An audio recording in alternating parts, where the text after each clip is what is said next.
Daily எபிசோட்ஸை miss பண்ணாமல் பார்க்கணுன்னா நம்ம சேனலை சப்ஸ்கிரைப் பண்ணிக்கோங்க. அண்ட் கூட இருக்க பெல் பட்டனையும் ப்ரெஸ் பண்ணிக்கோங்க. அப்போ தான் நாங்கள் போடுற வீடியோஸ் எல்லாம் உங்களுக்கு நோட்டிஃபிகேஷனில் வரும். எபிசோட் 366. ஸ்னேகாவுக்கு வேலை தேவை என்று சுவாமி சொன்னதை கேட்ட சூர்யா எரிச்சலடைந்தான். அதுக்கு நான் என்ன செய்யறது? இதோ பாருங்க சுவாமி, அந்த பொண்ணுக்கு நீங்க வேலை வாங்கி தரணும்னு நினைக்கிறீங்க. அத நான் தப்பு சொல்லல, அது உங்க விருப்பம். ஆனா நீங்க அந்த பொண்ணை எனக்கு ஹெல்ப்பரா மட்டும் தயவு செஞ்சு சேர்த்துக்க சொல்லாதீங்க சுவாமி. நான் ஹெல்ப்பரே இல்லாம சும்மா கூட இருந்துருவேன். ஆனா அவ எனக்கு தேவையில்ல என்று திட்டவட்டமாக கூறினான். சூர்யா மறுப்பதை பார்த்து சுவாமி மிகவும் கெஞ்சும் தொனியில், அப்படி சொல்லாதீங்க தம்பி, தயவு செஞ்சு நான் சொல்றத கொஞ்சம் கேளுங்க. என்ன பொறுத்த வரைக்கும் அந்த பொண்ணு ரொம்ப ரொம்ப அப்பாவி, உலகம் தெரியாதவ. அது மட்டும் இல்ல, உங்களைத் தவிர என்னால வேற யாரையும் நம்ப முடியல. அதனாலதான் அந்த பொண்ண உங்க பாதுகாப்புல விட்டுட்டு போகணும்னு நினைக்கிறேன். நான் திரும்பி வந்ததுக்கு அப்புறம் அந்த பொண்ணுக்கு வேற இடத்துல வேலை வாங்கி தரேன் தம்பி. அது வரைக்கும் தயவு செஞ்சு கொஞ்சம் எனக்காக அந்த பொண்ணை பொறுத்துக்கோங்க ப்ளீஸ் என்றார். சுவாமியின் வேண்டுகோளை கேட்ட சூர்யா, என்ன சுவாமி நீங்க, அவ என்னவோ உங்களோட உண்மையான தங்கச்சி மாதிரி இவ்ளோ அக்கறை காமிக்கிறீங்களே என்றான். அந்த பொண்ணு என்னோட உண்மையான தங்கச்சி இல்லதான். ஆனா எனக்கு உண்மையா ஒரு தங்கச்சி இருந்திருந்தா கூட நான் இவ்ளோ பாசம் வச்சிருப்பேனா இல்லையான்னு தெரியாது. அந்த அளவுக்கு நான் அவ மேல பாசம் வச்சிருக்கேன். கொஞ்ச காலத்துக்கு முன்னாடி அவ எங்க அம்மாவோட உயிரை காப்பாத்தி இருக்கா. அப்ப இருந்து எங்க அம்மா அவளை தன்னோட சொந்த மகளாதான் நினைக்கிறாங்க. அதே நேரம் நானும் அவளை என்னோட சொந்த தங்கச்சி மாதிரி தான் நினைக்கிறேன் என்றார். சுவாமி சொல்வதை கேட்டுக்கொண்டிருந்த சூர்யா யோசித்துக் கொண்டே, பட் அவ எங்கம்மா உயிரை காப்பாத்தலையே. உண்மையை சொல்ல போனா நான் தான் ஒவ்வொரு தடவையும் அவளோட உயிரை காப்பாத்தி இருக்கேன். அது மட்டும் இல்ல, இந்த நிமிஷம் வரைக்கும் அவ என்ன அண்ணன்னு தான் கூப்பிடுறா. சதா என் கூட ஆர்கியூ பண்றா. அவளுக்கும் எனக்கும் செட் ஆகுங்கிற நம்பிக்கை எனக்கு இல்ல சுவாமி. அப்புறம் எப்படி நான் அவளை என் கூட வேலைக்கு வச்சுக்க முடியும்? சரி சரி, நீங்க இவ்ளோ தூரம் சொல்றதுனால நான் யோசிக்கிறேன் என்றான். சூர்யாவின் வார்த்தைகளை கேட்ட சுவாமி லேசாகச் சிரித்துவிட்டு, தம்பி ரொம்ப சந்தோஷம். உங்க கூட தானே இருக்க போறா. அவ ஏன் இப்படி இருக்காங்கிறத நீங்க மெல்ல மெல்ல தெரிஞ்சுக்குவீங்க என்றார். சூர்யா முகத்தை சுளித்துக் கொண்டு முன்னோக்கி நகர்ந்தபடியே, அவ என்ன எலிசபெத் ராணியா? அவளை பத்தி எனக்கு என்ன தெரியணும்? அதெல்லாம் நான் எதையும் தெரிஞ்சுக்க விரும்பல. ஒழுங்கா பிரச்சனை பண்ணாம வேலை பார்த்தா அதுவே போதும் என்றான். இதைச் சொல்லிவிட்டு சூர்யா அங்கிருந்து நகர்ந்தான். சுவாமி சூர்யாவை பார்த்து புன்னகைத்தார். மறுபக்கம் ஹோட்டலில் மாலை மெல்ல மெல்ல மறைந்து இரவாக மாறியிருந்தது. ஆனால் மீட்டிங் விஷயமாக வெளியில் சென்ற அஜய் இன்னும் ஆபீஸ் திரும்பவில்லை. அவனது மீட்டிங் நேரம் நீட்டிக்கப்பட்டிருந்தது. அவன் வேலையில் பிஸியாக இருந்ததால் நேரத்தை கவனிக்கவில்லை. வேலை செய்யும் போது ஸ்ருதி தன் கைக்கடிகாரத்தை திரும்ப திரும்ப பார்த்து கொண்டே இருந்தாள். அஜய் வந்துவிட்டானா என்று அவ்வப்போது பார்ப்பது அவளுக்கு வழக்கமாகிவிட்டது. அவன் வெகுநேரமாகியும் வராமல் இருந்ததால் அவள் சற்று எரிச்சல் அடைந்தாள். இன்று அவன் இல்லாதது அவளை மிகவும் தொந்தரவு செய்தது. அப்போதுதான் அவளது சக ஊழியர் ஒருத்தி வந்து ஸ்ருதியிடம் நேரத்தை பார்த்து கொண்டே, ஹே ஸ்ருதி, என்னாச்சு உனக்கு? நீ இன்னும் வீட்டுக்கு போகலையா? உன்னோட ஷிஃப்ட் 1 மணி நேரத்துக்கு முன்னாடியே முடிஞ்சிருச்சுல்ல? இன்னும் கிளம்பாம என்ன பண்ணிட்டு இருக்க என்றாள். இதை கேட்ட ஸ்ருதி தெரிந்தோ தெரியாமலோ அஜய் வருவதற்காகத்தான் காத்திருக்கிறோம் என்பதை உணர்ந்தாள். அவள் வெட்கத்துடன், அது அது வந்து, எனக்கு இன்னும் என்னோட வேலை முடியல. நான் இந்த டேபிள கிளீன் பண்ணணும். அதனால அதை முடிச்சிட்டு போகலான்னு நினைச்சேன். அவ்வளோதான் என்று சமாளித்தாள். ஸ்ருதி சொல்வதை கேட்ட அந்த பெண் டேபிளை பார்த்து, ஆனா இந்த டேபிள் கிளாத் கொஞ்ச நேரத்துக்கு முன்னாடி தானே மாத்தப்பட்டுச்சு. டேபிள் சுத்தமா தானே இருக்கு. நீ தானே சுத்தம் பண்ணி அதை மாத்தின என்றாள். அவளது வார்த்தைகளை கேட்ட ஸ்ருதி மிகவும் வெட்கப்பட்டாள். அவள் பதில் சொல்வதற்கு முன் அந்த பெண் மேலும் தொடர்ந்தாள். சரி, அதையெல்லாம் விடு ஸ்ருதி.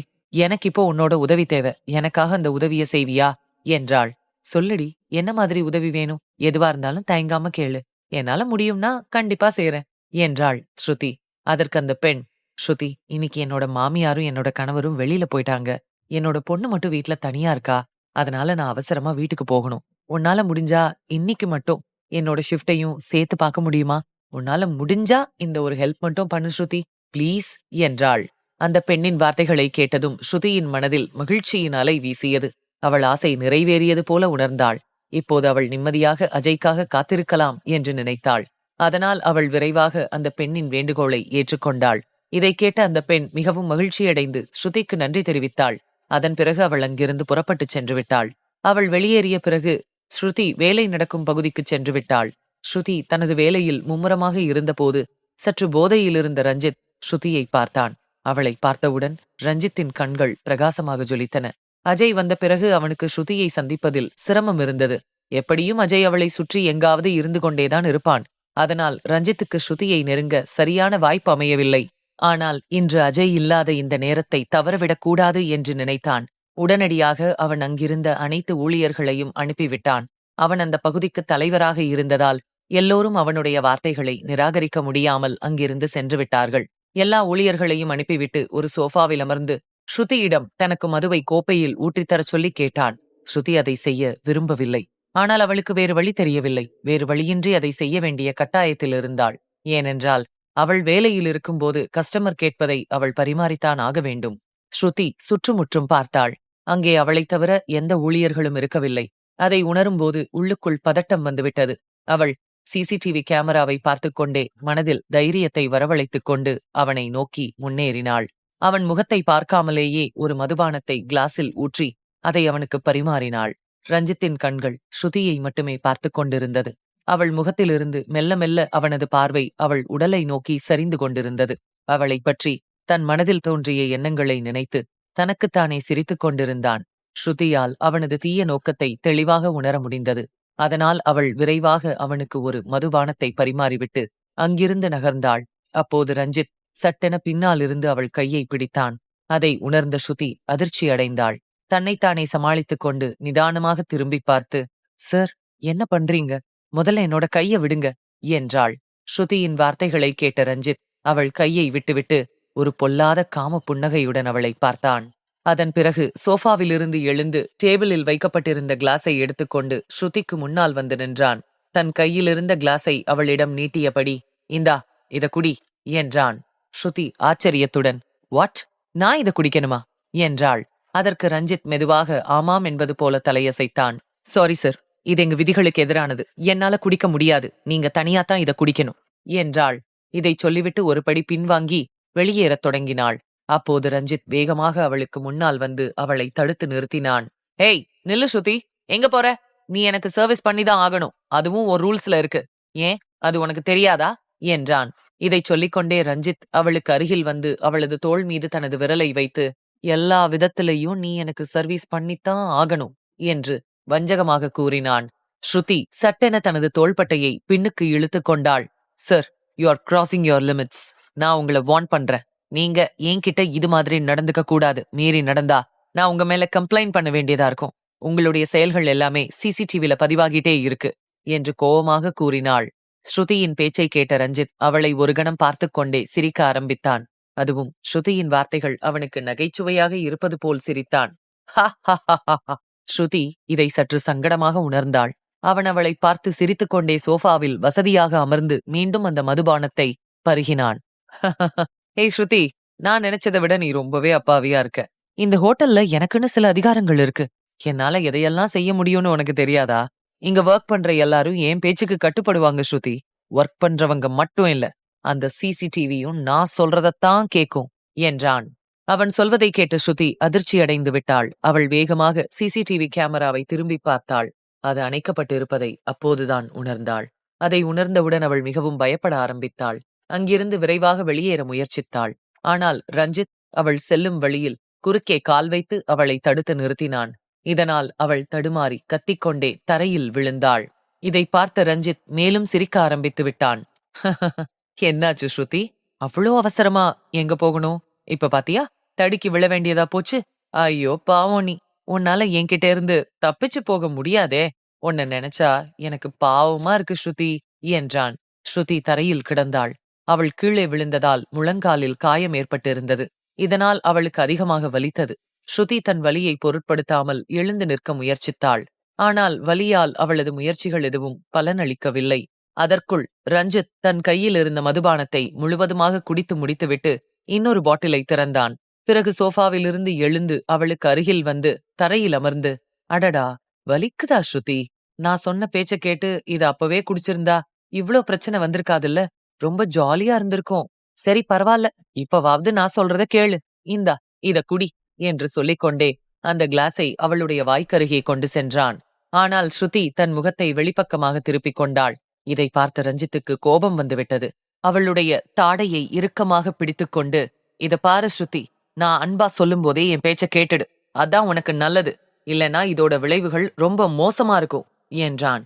ஸ்ருதி அவனது வார்த்தைகளை நிராகரித்து அவனை தள்ளிவிட்டு எழுந்திருக்க முயற்சி செய்தாள். பொறுமையை இழந்த ரஞ்சித் அவளது கையை பிடித்து மீண்டும் தரையில் தள்ளினான். அவளது தாடையை பிடித்துக்கொண்டு, இதுக்கு மேல நான் உன்கிட்ட அன்பா பேச போறதில்ல, வலுக்கட்டாயமா உனக்கு இதை கொடுக்க போறேன் என்று சொல்லிக்கொண்டே அவன் ஸ்ருதியை கட்டாயப்படுத்தி அவளை குடிக்க வைக்க முயற்சித்தான். அவள் அவனை எதிர்த்து போராடினாள். அந்த போராட்டத்தில் அவன் கையில் இருந்த கிளாஸ் தவறி கீழே விழுந்து உடைந்து விட்டது. இதை பார்த்த ரஞ்சித்துக்கு கடுமையான கோபம் வந்துவிட்டது. அவன் கோபமாக அவளை பார்த்து கையை உயர்த்தி ஏய் என்று கத்தினான். இதை பார்த்த ஸ்ருதி பயந்து சற்று பின்வாங்கி கண்களை மூடிக்கொண்டாள். அப்போது கதவு திறக்கப்பட்டது. இதை பார்த்த ரஞ்சித் முதலில் எரிச்சலடைந்தான்.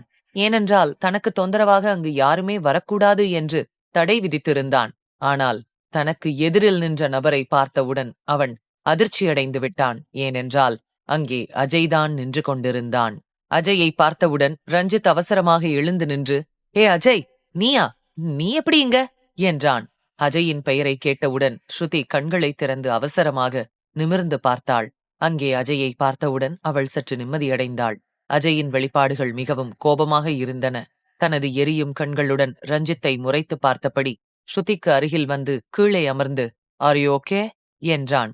ஸ்ருதி பதில் சொல்வதற்குள் ரஞ்சித் முந்திக்கொண்டு, மிஸ்டர் அஜய், நானும் இந்த பொண்ணுகிட்ட அதைத்தான் கேட்டுட்டு இருந்தேன். இவ திடீர்னு வழுக்கி கீழே விழுந்துட்டா, நான் அவளுக்கு உதவி செய்ய வந்தேன் என்று சொல்லி தன்னை தற்காத்துக் கொள்ள முயற்சித்தான். ரஞ்சித் சொல்வதை கேட்ட பிறகும் அஜய் அவனை புறக்கணித்துவிட்டு ஸ்ருதியின் கையை பிடித்து அவளை தூக்கி நிறுத்தினான். அவள் எழும்போது வலியால் தடுமாறினாள். இதை பார்த்த அஜய் அவளை கைத்தாங்கலாக பிடித்துக்கொண்டு ரஞ்சித்திடம் எதுவும் பேசாமல் அவளை அங்கிருந்து அழைத்துச் சென்றான். ஸ்ருதி அஜயுடன் செல்வதை பார்த்த ரஞ்சித் கோவப்பட்டு, அட, இது என்ன உலகம்டா? அவன் மட்டும் அவளை தொட்டு தூக்கலாமா? அது தப்பில்லையா? அவன் என்னவோ அவளை பொண்டாட்டிய பாத்துக்கிற மாதிரி அக்கறையா பாத்துக்கிறதும், இவ என்னவோ அவனை புருஷ மாதிரி நினைச்சு ரியாக்ட் பண்றதும், என்கிட்ட மட்டும் ஏன் கோவமா நடந்துக்கணும்? பரவாயில்ல. ஏய் ஸ்ருதி, இன்னைக்கு வேணா இந்த சந்தர்ப்பம் என் கை நழுவி போயிருக்கலாம். ஆனா கண்டிப்பா நான் உன்னை விடமாட்டேன் ஸ்ருதி. எப்படியும் நான் உன்னை அடைஞ்சே தீர்வேன் என்று சொல்லிவிட்டு ரஞ்சித் குறும்புச் சிரிப்புடன் அங்கிருந்து சென்று விட்டான்.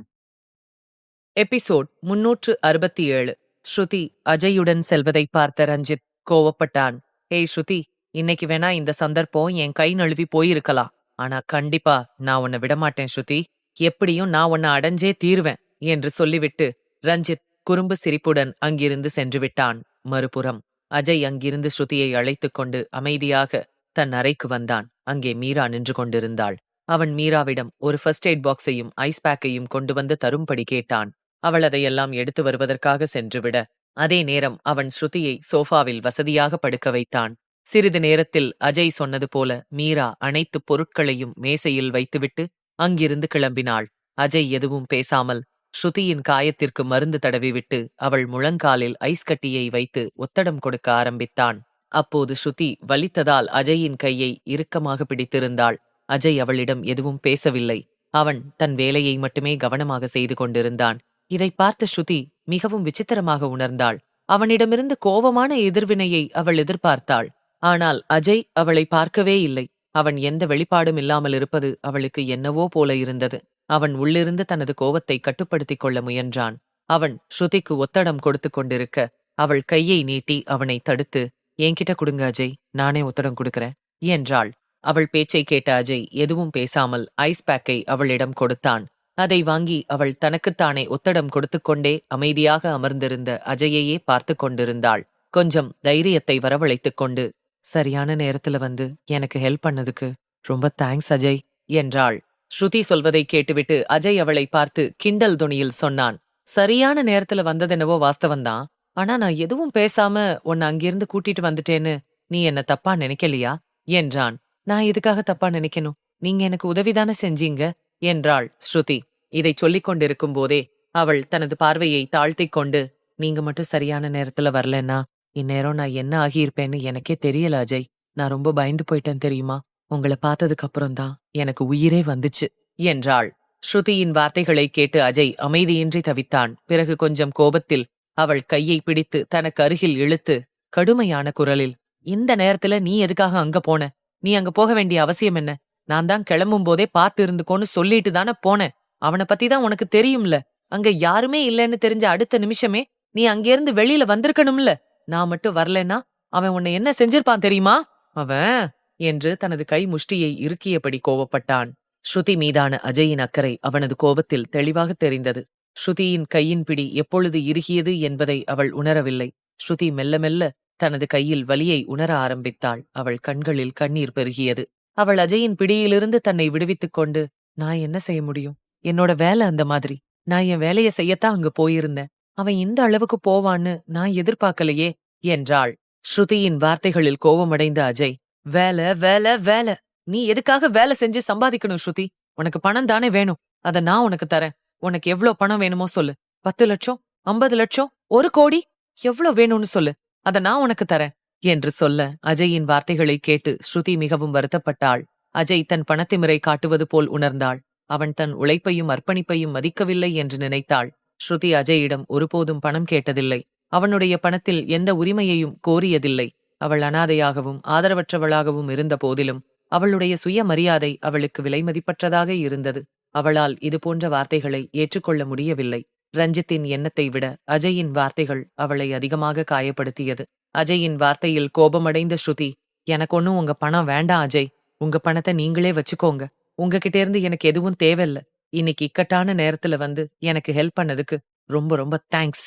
எனக்கு அதுவே போதும். உங்ககிட்ட இருந்து வேற எதுவும் தேவையில்ல என்று சொல்லிக்கொண்டே சோஃபாவிலிருந்து எழுந்து வெளியே நடக்க ஆரம்பித்தாள் ஸ்ருதி. அப்போது அவள் ஆழமான வலியை உணர்ந்தாள். அவள் வாயிலிருந்து லேசாக பெருமூச்சு வெளியேறியது. இதை பார்த்த அஜய் கவலையுடன் வேகமாக, எங்க போற? உனக்கு கால்ல அடிபட்டிருக்கு. இந்த நிலைமையில எதுக்கு நடக்கிற என்றான். ஸ்ருதி எந்த பதிலும் சொல்லவில்லை. அவள் வலியோடு மெதுவாக நகர்ந்து கொண்டே இருக்க ஸ்ருதியின் கோபத்தை பார்த்த அஜய் தன்னை நிதானப்படுத்திக் கொண்டு, இதோ பாரு ஸ்ருதி, உனக்கு பலமா காயம் பட்டிருக்கு. நான் சொல்றத கேளு, நான் உன்னை விடுறேன் என்றான். இதை கேட்ட ஸ்ருதி புன்னகையுடன், அதான் எனக்கு வேணும். என்னை விட்டுடுங்கன்னு தான் நானும் சொல்றேன். எனக்கும் உங்களுக்கும் எந்த சம்பந்தமும் இல்ல. நமக்கு டிவோர்ஸ் ஆக போகுது. அதனால என்னை விட்டுடுங்க ப்ளீஸ் என்றாள். ஸ்ருதியின் வார்த்தைகளால் அஜய் மிகவும் காயப்பட்டான். தான் என்ன தவறு செய்தோம் என்று யோசித்தான். ஸ்ருதி மீதான அக்கறை தவறா, அல்லது அவள் கஷ்டப்படக்கூடாது என்ற எண்ணம் தவறா, அல்லது அவள் பாதுகாப்பாக இருக்க வேண்டும் என்று நினைப்பது தவறா? என்ன தவறு என்று யோசித்து வருந்தினான். இதையெல்லாம் நினைத்த அஜய் தன்மீதே கோபப்பட்டு சோஃபாவில் பொத்தென்று அமர்ந்தான். சோஃபாவில் தலையை சாய்த்து யோசிக்கத் தொடங்கினான். இப்போது என்ன செய்ய வேண்டும், எப்படி எல்லாவற்றையும் சரி செய்ய வேண்டும் என்று யோசித்தான். பிறகு ஏதோ யோசித்துவிட்டு எழுந்து நின்றான். மனதுக்குள், ஸ்ருதிக்கும் எனக்கும் நடுவுல டிஸ்டன்ஸ் அதிகமாயிடுச்சு. அதுதான் எல்லா பிரச்சனைக்கும் காரணம். முதல்ல அதை சரி பண்ணணும். இப்பவே எனக்கு பக்கத்துல நீ வேணும் ஸ்ருதி. என் வாழ்க்கைக்கு கண்டிப்பா நீ தேவை. அதுக்கு என்ன செய்யணும்னு எனக்கு நல்லாவே தெரியும் என்று சொல்லிக் கொண்டான். மறுநாள் காலை அனாதை இல்லத்தில் நேற்றிரவு நடந்த விபத்தாலும் அஜயின் வார்த்தைகளாலும் ஸ்ருதி மிகவும் கலங்கியிருந்தாள். அதனால் அவள் விரும்பாவிட்டாலும் இன்று விடுப்பெடுக்க வேண்டியதாக இருந்தது. அவள் அஜயை எதிர்கொள்ள விரும்பவில்லை. எனவே அவள் இன்று இளவரசியுடன் செலவிட முடிவு செய்தாள். இளவரசியை காலை உணவை சாப்பிட வைத்துவிட்டு அதன் பிறகு அவளுக்கு மருந்தும் தண்ணீரும் கொண்டு வந்து கொடுக்கும்போது, வா இளவரசி, நல்ல பொண்ணுல்ல, சமத்தா இந்த மருந்த குடிங்க பார்க்கலாம் என்று அன்புடன் சொன்னாள். மருந்தை பார்த்த இளவரசி முகம் சுளித்தாள். இல்ல, இது நல்லா இல்ல, நான் குடிக்க மாட்டேன். எனக்கு இது வேண்டாம் ஸ்ருதி என்றாள். இதை கேட்ட ஸ்ருதி சிரித்துக்கொண்டே இளவரசியை தன் மடியில் அமர்த்தி அன்புடன், இளவரசி, மருந்து சாப்பிடாம இருந்தா எப்படி சீக்கிரம் குணமடைய முடியும்? அப்புறம் எப்படி ஜாலியா இருக்க முடியும்? பார்க், பீச், கண்காட்சிக்கெல்லாம் போக வேண்டாமா என்றாள். இளவரசி ஸ்ருதி சொல்வதை கேட்டுவிட்டு அவள் மின்னும் கண்களால் அவளை பார்த்து, கண்காட்சியா? நிஜமாவே கண்காட்சிக்கு என்ன கூட்டிட்டு போவீங்களா என்றாள். இதை கேட்ட ஸ்ருதி உறுதியுடன் தலையை ஆட்டினாள். நான் தான் சொல்லிட்டேன்ல, நான் சொன்னா அதை கண்டிப்பா செய்வேன்னு உனக்கே தெரியும் தானே. நிச்சயமா உன்னை கூட்டிட்டு போவேன் என்றாள். இளவரசி மிகவும் மகிழ்ச்சியடைந்து ஒரே மடக்கில் மருந்தை குடித்து முடித்தாள். அவள் அவ்வளவு சுலபமாக மருந்தை குடிப்பதை பார்த்து மற்றவர்களை கவனித்துக் கொண்டிருந்த தாயம்மா சிரித்துக்கொண்டே, ஸ்ருதி, ரொம்ப சுலபமா அவளை மருந்து குடிக்க வச்சிட்டியே. சபா ஸ்ருதி, உன்னை தவிர வேற யாராலையும் அவளை இவ்ளோ சுலபமா கையாள முடியாது. ஒரு விதத்துல அவ ரொம்ப அதிர்ஷ்டசாலி. அவ அம்மாவை விட்டு பிரிஞ்சதுக்கு அப்புறம் நீ இன்னொரு தாயா அவளுக்கு கிடைச்சிருக்கியே. ஒரு தாய் தன்னோட குழந்தைக்காக இந்த உலகத்தையே எதிர்த்து போராடுவா. அதே மாதிரி நீ அவளுக்காக கடுமையா உழைக்கிற. எல்லார் கூடயும் அவளுக்காக சண்டை போடுற. உன்னை என்னன்னு சொல்றது ஸ்ருதி என்றார். தாயம்மாவின் பேச்சை கேட்டு இளவரசியின் தலையை வருடிய ஸ்ருதி உணர்ச்சி வசப்பட்ட இதயத்துடன், அவளை தவிர எனக்கு மட்டும் இந்த உலகத்துல வேற யாரு இருக்காங்கம்மா? அவளாலதான் நான் இவ்ளோ சந்தோஷமா இருக்கேன். நான் வேலை செஞ்சு பணம் சம்பாதிக்கணும்னு நினைக்கிறதுக்கு காரணமே இவதான். இவளுக்காக தான் நான் வேலைக்கே போறேன். என் இளவரசிக்கு எல்லா சந்தோஷத்தையும் கொடுக்கணும்னு ஆசைப்படுறேன் என்றாள். தாயம்மாவால் ஸ்ருதியின் மனதை நன்றாக புரிந்து கொள்ள முடிந்தது. அவள் தலையை அன்புடன் தடவியபடி, அது நடக்கும் ஸ்ருதி. உன்ன மாதிரி உண்மையான இதயத்தோட ஆசைய கடவுள் கண்டிப்பா நிறைவேத்துவாரு. சரி, நான் போய் மத்த குழந்தைகளை பாக்கறேம்மா என்று சொல்லிவிட்டு தாயம்மா அங்கிருந்து புறப்பட்டுச் சென்றார். ஸ்ருதியின் மடியில் இளவரசி விளையாடிக் கொண்டிருந்தாள். அவளை பார்த்த ஸ்ருதி அவள் தலையை அன்பாகத் தடவி முத்தமிட்டாள். இந்த நேரத்தில் ஸ்ருதியின் கண்களில் கண்ணீர் பெருகியது. இதை பார்த்த இளவரசி தன் சின்னஞ்சிறு கைகளால் ஸ்ருதியின் கன்னங்களை அன்புடன் பிடித்துக்கொண்டு, ஸ்ருதி அக்கா, ஏன் அழறீங்க? இளவரசிதான் மருந்து சாப்பிட்டுட்டாளே, அப்புறம் எதுக்கு அழறீங்க என்றாள். ஸ்ருதி தலையை அசைத்து கண்ணீரை மறைத்துக்கொண்டு, இல்ல இளவரசி, நான் அழலம்மா. சரி, இப்ப இளவரசி என்ன செய்ய போறாங்க? அவங்களுக்கு பிடிச்ச சாக்லேட் சாப்பிட போறாங்களா, இல்லனா அவங்களுக்கு பிடிச்ச கார்ட்டூன் பார்க்க போறாங்களா? என்ன செய்ய போறாங்க இளவரசி என்றாள். இதைச் சொல்லிவிட்டு ஸ்ருதி இளவரசியை ஏதோ குறும்புத்தனமாகவும் வேடிக்கையாகவும் பார்த்துச் சிரித்தாள். ஸ்ருதி சிரிப்பதை பார்த்து இளவரசியும் சிரித்தாள். அவள் சிரித்துக்கொண்டே, இல்ல ஸ்ருதி அக்கா, நீங்க சொன்ன எதையுமே நான் செய்ய போறதில்ல. எனக்கு அஜய் அங்கிள பார்க்கணும். அவர் என்ன சந்திக்க வந்து பல நாள் ஆயிடுச்சு. நான் ஹாஸ்பிட்டல்ல இருந்து வந்ததுக்கு அப்புறம் அவர் கேக் செஞ்சு தருவேன்னு எனக்கு ப்ராமிஸ் பண்ணி கொடுத்திருந்தாரு. அங்கிள் எப்போ வருவாங்க ஸ்ருதி அக்கா என்றாள். இளவரசி அஜய் என்ற பெயரைச் சொன்னதை கேட்டு ஸ்ருதி அமைதியாகிவிட்டாள். அஜயிடமிருந்தும் அவனது நினைவுகளிலிருந்தும் அவள் விலகி இருக்க விரும்பினாள். ஆனால் அவனோ அவளிடம் நெருங்கி நெருங்கி வந்தான். ஸ்ருதி தனது கேள்விக்கு பதில் சொல்வதற்கு முன் அனாதை இல்லத்தின் பராமரிப்பாளர் அங்கு வந்து ஸ்ருதியை பார்த்து சிரித்துக்கொண்டே மகிழ்ச்சியுடன் ஸ்ருதி என்று அழைத்தார். அவரது குரலை கேட்ட ஸ்ருதி படுக்கையிலிருந்து வேகமாக எழுந்து, மேடம், சொல்லுங்க மேடம் என்றாள். ஸ்ருதி, இது ஒரு நல்ல செய்தி என்று புன்னகையுடன் கூறினார் பராமரிப்பாளர். இதை கேட்ட ஸ்ருதி கொஞ்சம் உற்சாகமடைந்து, நல்ல செய்தியா? என்ன நல்ல செய்தி மேடம் என்றாள். அவர் இளவரசியை பார்த்துவிட்டு, நம்ம இளவரசிக்கு ஒரு புது வீடு கிடைச்சிருக்கு என்றார். இதை கேட்ட ஸ்ருதி சற்று பதட்டமடைந்தாள். அவள் குழப்பத்தோடு, வீடா? நீங்க என்ன சொல்றீங்க மேடம் என்றாள். பராமரிப்பாளர் மகிழ்ச்சியுடன் ஸ்ருதியின் தோளில் கை வைத்து, நம்ம இளவரசிய ஒரு பெரிய மனிதர் தத்தெடுத்துக்கிட்டாருன்னு சொல்றேன். இனிமே நீ அவளுடைய ட்ரீட்மெண்ட் பத்தி கவலைப்பட வேண்டிய அவசியமே இல்ல. ஏன்னா இனிமே எல்லா பொறுப்பும் அந்த பெரிய மனிதரோடது. அவர் இளவரசிய கூட்டிட்டு போக வந்திருக்காரு. ஆல்ரெடி எல்லா ஃபார்மாலிட்டிஸும் முடிஞ்சாச்சு என்றார். இதை அவரிடமிருந்து கேட்ட ஸ்ருதி அதிர்ச்சி அடைந்தாள். அவள் அதிர்ச்சியுடன், மேடம், நீங்க என்ன சொல்றீங்க மேடம்? அவளை தத்து கொடுத்துட்டீங்களா? நீங்க எப்படி அவளை தத்து கொடுத்தீங்க மேடம்? எல்லா ஃபார்மாலிட்டிஸும் முடிஞ்சதுக்கு அப்புறம் இப்ப வந்து சொல்றீங்களே, இத பத்தி ஏன் மேடம் முன்னாடியே சொல்லல? ஏன் யாருமே இத பத்தி என்கிட்ட சொல்லல? அவளுக்கு நான் சட்டப்பூர்வ பாதுகாவலர் இல்லைன்னு நானே ஒத்துக்கிறேன். ஆனா அதுக்காக என்கிட்ட ஒரு வார்த்தை கூட சொல்லக்கூடாதா மேடம் என்றாள். ஸ்ருதியின் நிலையை பராமரிப்பாளரால் புரிந்து கொள்ள முடிந்தது. எனவே அவள் தோளில் கை வைத்து ஆறுதலாக, ஸ்ருதி, உன்னோட ஃபீலிங்ஸ என்னால புரிஞ்சுக்க முடியுது ஸ்ருதி. ஆனா இளவரசிக்கு ஒரு குடும்பம் வேணும் இல்லையா? நீயும் அதத்தானே ஆசைப்பட்ட. அப்போதானே அவளுடைய எதிர்காலம் நல்லா இருக்கும் என்றார். இதை கேட்ட ஸ்ருதி கண்ணீருடன், ஆமா மேடம், அத நானும் ஒத்துக்கிறேன். அவளுக்கு ஒரு வீடு கிடைக்கணும், அவள் நல்லா இருக்கணும்னு நான் ஆசைப்பட்டேன் தான். ஆனா இப்ப எனக்கு அந்த ஆசை இல்ல மேடம். அப்போ சூழ்நிலை வேற. இளவரசியோட ட்ரீட்மெண்ட்க்கு என்னால எதுவும் செய்ய முடியாத சூழ்நிலை இருந்துச்சு என்று வருத்தத்தோடு கூறினாள். ஸ்ருதியால் மேற்கொண்டு எதுவும் சொல்ல முடியவில்லை. அவள் தொண்டை அடைத்தது. ஸ்ருதியின் நிலையை பராமரிப்பாளரால் புரிந்து கொள்ள முடிந்தது. அவர் மேலும் அவளுக்கு ஆறுதல் கூறும் விதமாக, ஸ்ருதி, ப்ளீஸ் கண்ட்ரோல் யுவர் செல்ஃப். உணர்ச்சி வசப்பட்டு முடிவெடுக்கிறதுனால எந்த பயனும் இல்ல. அது உன்னோட வாழ்க்கைக்கும் நல்லதில்ல, இளவரசியோட வாழ்க்கைக்கும் நல்லதில்ல. அவ கண்டிப்பா அந்த பணக்கார மனுஷரோட போகணும். அதுதான் அவளுக்கு நல்லது. இது இளவரசியோட வாழ்க்கைய மேம்படுத்தும். அவ ஆசைப்பட்ட எல்லாத்தையும் அவளால பெற முடியும். நீயும் எந்த கவலையும் இல்லாம முன்னேறலாம் என்றார். இதை கேட்ட ஸ்ருதி தலையை ஆட்டியபடி, இல்ல மேடம், உங்க வார்த்தைகள் எல்லாமே சரிதான். பட் இளவரசி இல்லாம நான் என்ன செய்வேன்? அட்லீஸ்ட் இதையெல்லாம் செய்யறதுக்கு முன்னாடி நீங்க என்கிட்ட ஒரு வார்த்தை சொல்லியிருக்கலாமே மேடம். எனக்கு அவளை பத்தி தெரிஞ்சுக்க உரிமை இருக்கு. நான் அவளை பெத்தெடுக்கலைனாலும் அவளை ஒரு தாயா இருந்துதான் வளர்த்தேன். என்னால அவளை பிரிஞ்சு உயிர் வாழவே முடியாது மேடம். நான் வேணா அந்த பணக்கார பெரிய மனிதர்கிட்ட பேசட்டுமா மேடம்? என்னால கண்டிப்பா அவரை சமாதானப்படுத்த முடியும் என்றாள். இதைச் சொல்லிக்கொண்டே ஸ்ருதி வேகமாக நடந்து அங்கிருந்து கிளம்பினாள். பராமரிப்பாளர் இதை பார்த்து கொஞ்சம் கவலைப்பட்டார். ஸ்ருதியின் நிலையை அவரால் புரிந்து கொள்ள முடிந்தது. ஆனால் இப்போது எதுவும் செய்ய முடியாது. ஏனென்றால் சட்டப்பூர்வ நடவடிக்கைகள் ஏற்கனவே முடிந்துவிட்டன. எபிசோட் 368. என்னால இளவரசிய பிரிஞ்சு உயிர் வாழவே முடியாது மேடம். நான் வேணா அந்த நபர்கிட்ட பேசட்டுமா மேடம்? என்னால கண்டிப்பா அவரை சமாதானப்படுத்த முடியும் என்று சொல்லிக்கொண்டே ஸ்ருதி வேகமான அடிகளுடன் அங்கிருந்து ஆபீஸ் ரூம் நோக்கி சென்றாள். விடுதி பராமரிப்பாளர் இதை பார்த்து கொஞ்சம் கவலைப்பட்டார். ஆனால் இப்போது எதுவும் செய்ய முடியாது. ஏனென்றால் சட்டப்பூர்வ நடவடிக்கைகள் எல்லாம் ஏற்கனவே முடிந்துவிட்டன. ஸ்ருதி விரைவாக ஆபீஸ் ரூமுக்கு வந்தாள். அங்கு ஒரு ஆண் வக்கீலுடன் தனது முதுகை காட்டியபடி நின்று கொண்டிருந்தான். ஸ்ருதி அந்த நபரிடம் சென்று, மன்னிச்சிடுங்க சார், என்னால என்னோட இளவரசியை உங்களுக்கு கொடுக்க முடியாது. தயவு செஞ்சு நீங்க வேறொரு குழந்தைய தத்தெடுத்துக்கோங்க என்றாள். ஸ்ருதியின் வார்த்தைகளை கேட்ட அந்த நபர் அவள் பக்கம் திரும்ப, அவள் அந்த நபரை பார்த்து அதிர்ச்சியடைந்து விட்டாள். அவள் மிகுந்த ஆச்சரியத்தோடு அந்த நபரை பார்த்து, நீங்களா என்றாள். அது வேறு யாருமல்ல, அஜய்தான். இளவரசியை தத்தெடுத்துச் செல்ல அங்கே வந்திருந்தான். அந்த இடத்தில் அஜயை பார்த்த ஸ்ருதி திகைத்து விட்டாள். அவளுக்கு என்ன செய்வதென்றே புரியவில்லை. அவனிடம் எப்படி நடந்து கொள்ள வேண்டும் என்றும் அவளுக்கு புரியவில்லை. அவள் குழப்பத்துடன் அஜயை பார்த்து, நீங்கதான் இளவரசிய என்று எதையோ கேட்க வந்து தயக்கத்தோடு பாதியிலேயே நிறுத்தி கொண்டாள். அவளுடைய அதிர்ச்சியான முகத்தை பார்த்த அஜய் அவளுடைய கேள்வியை புரிந்து கொண்டு ஆமாம் என்பது போல உறுதியுடன் தலையசைத்தான்.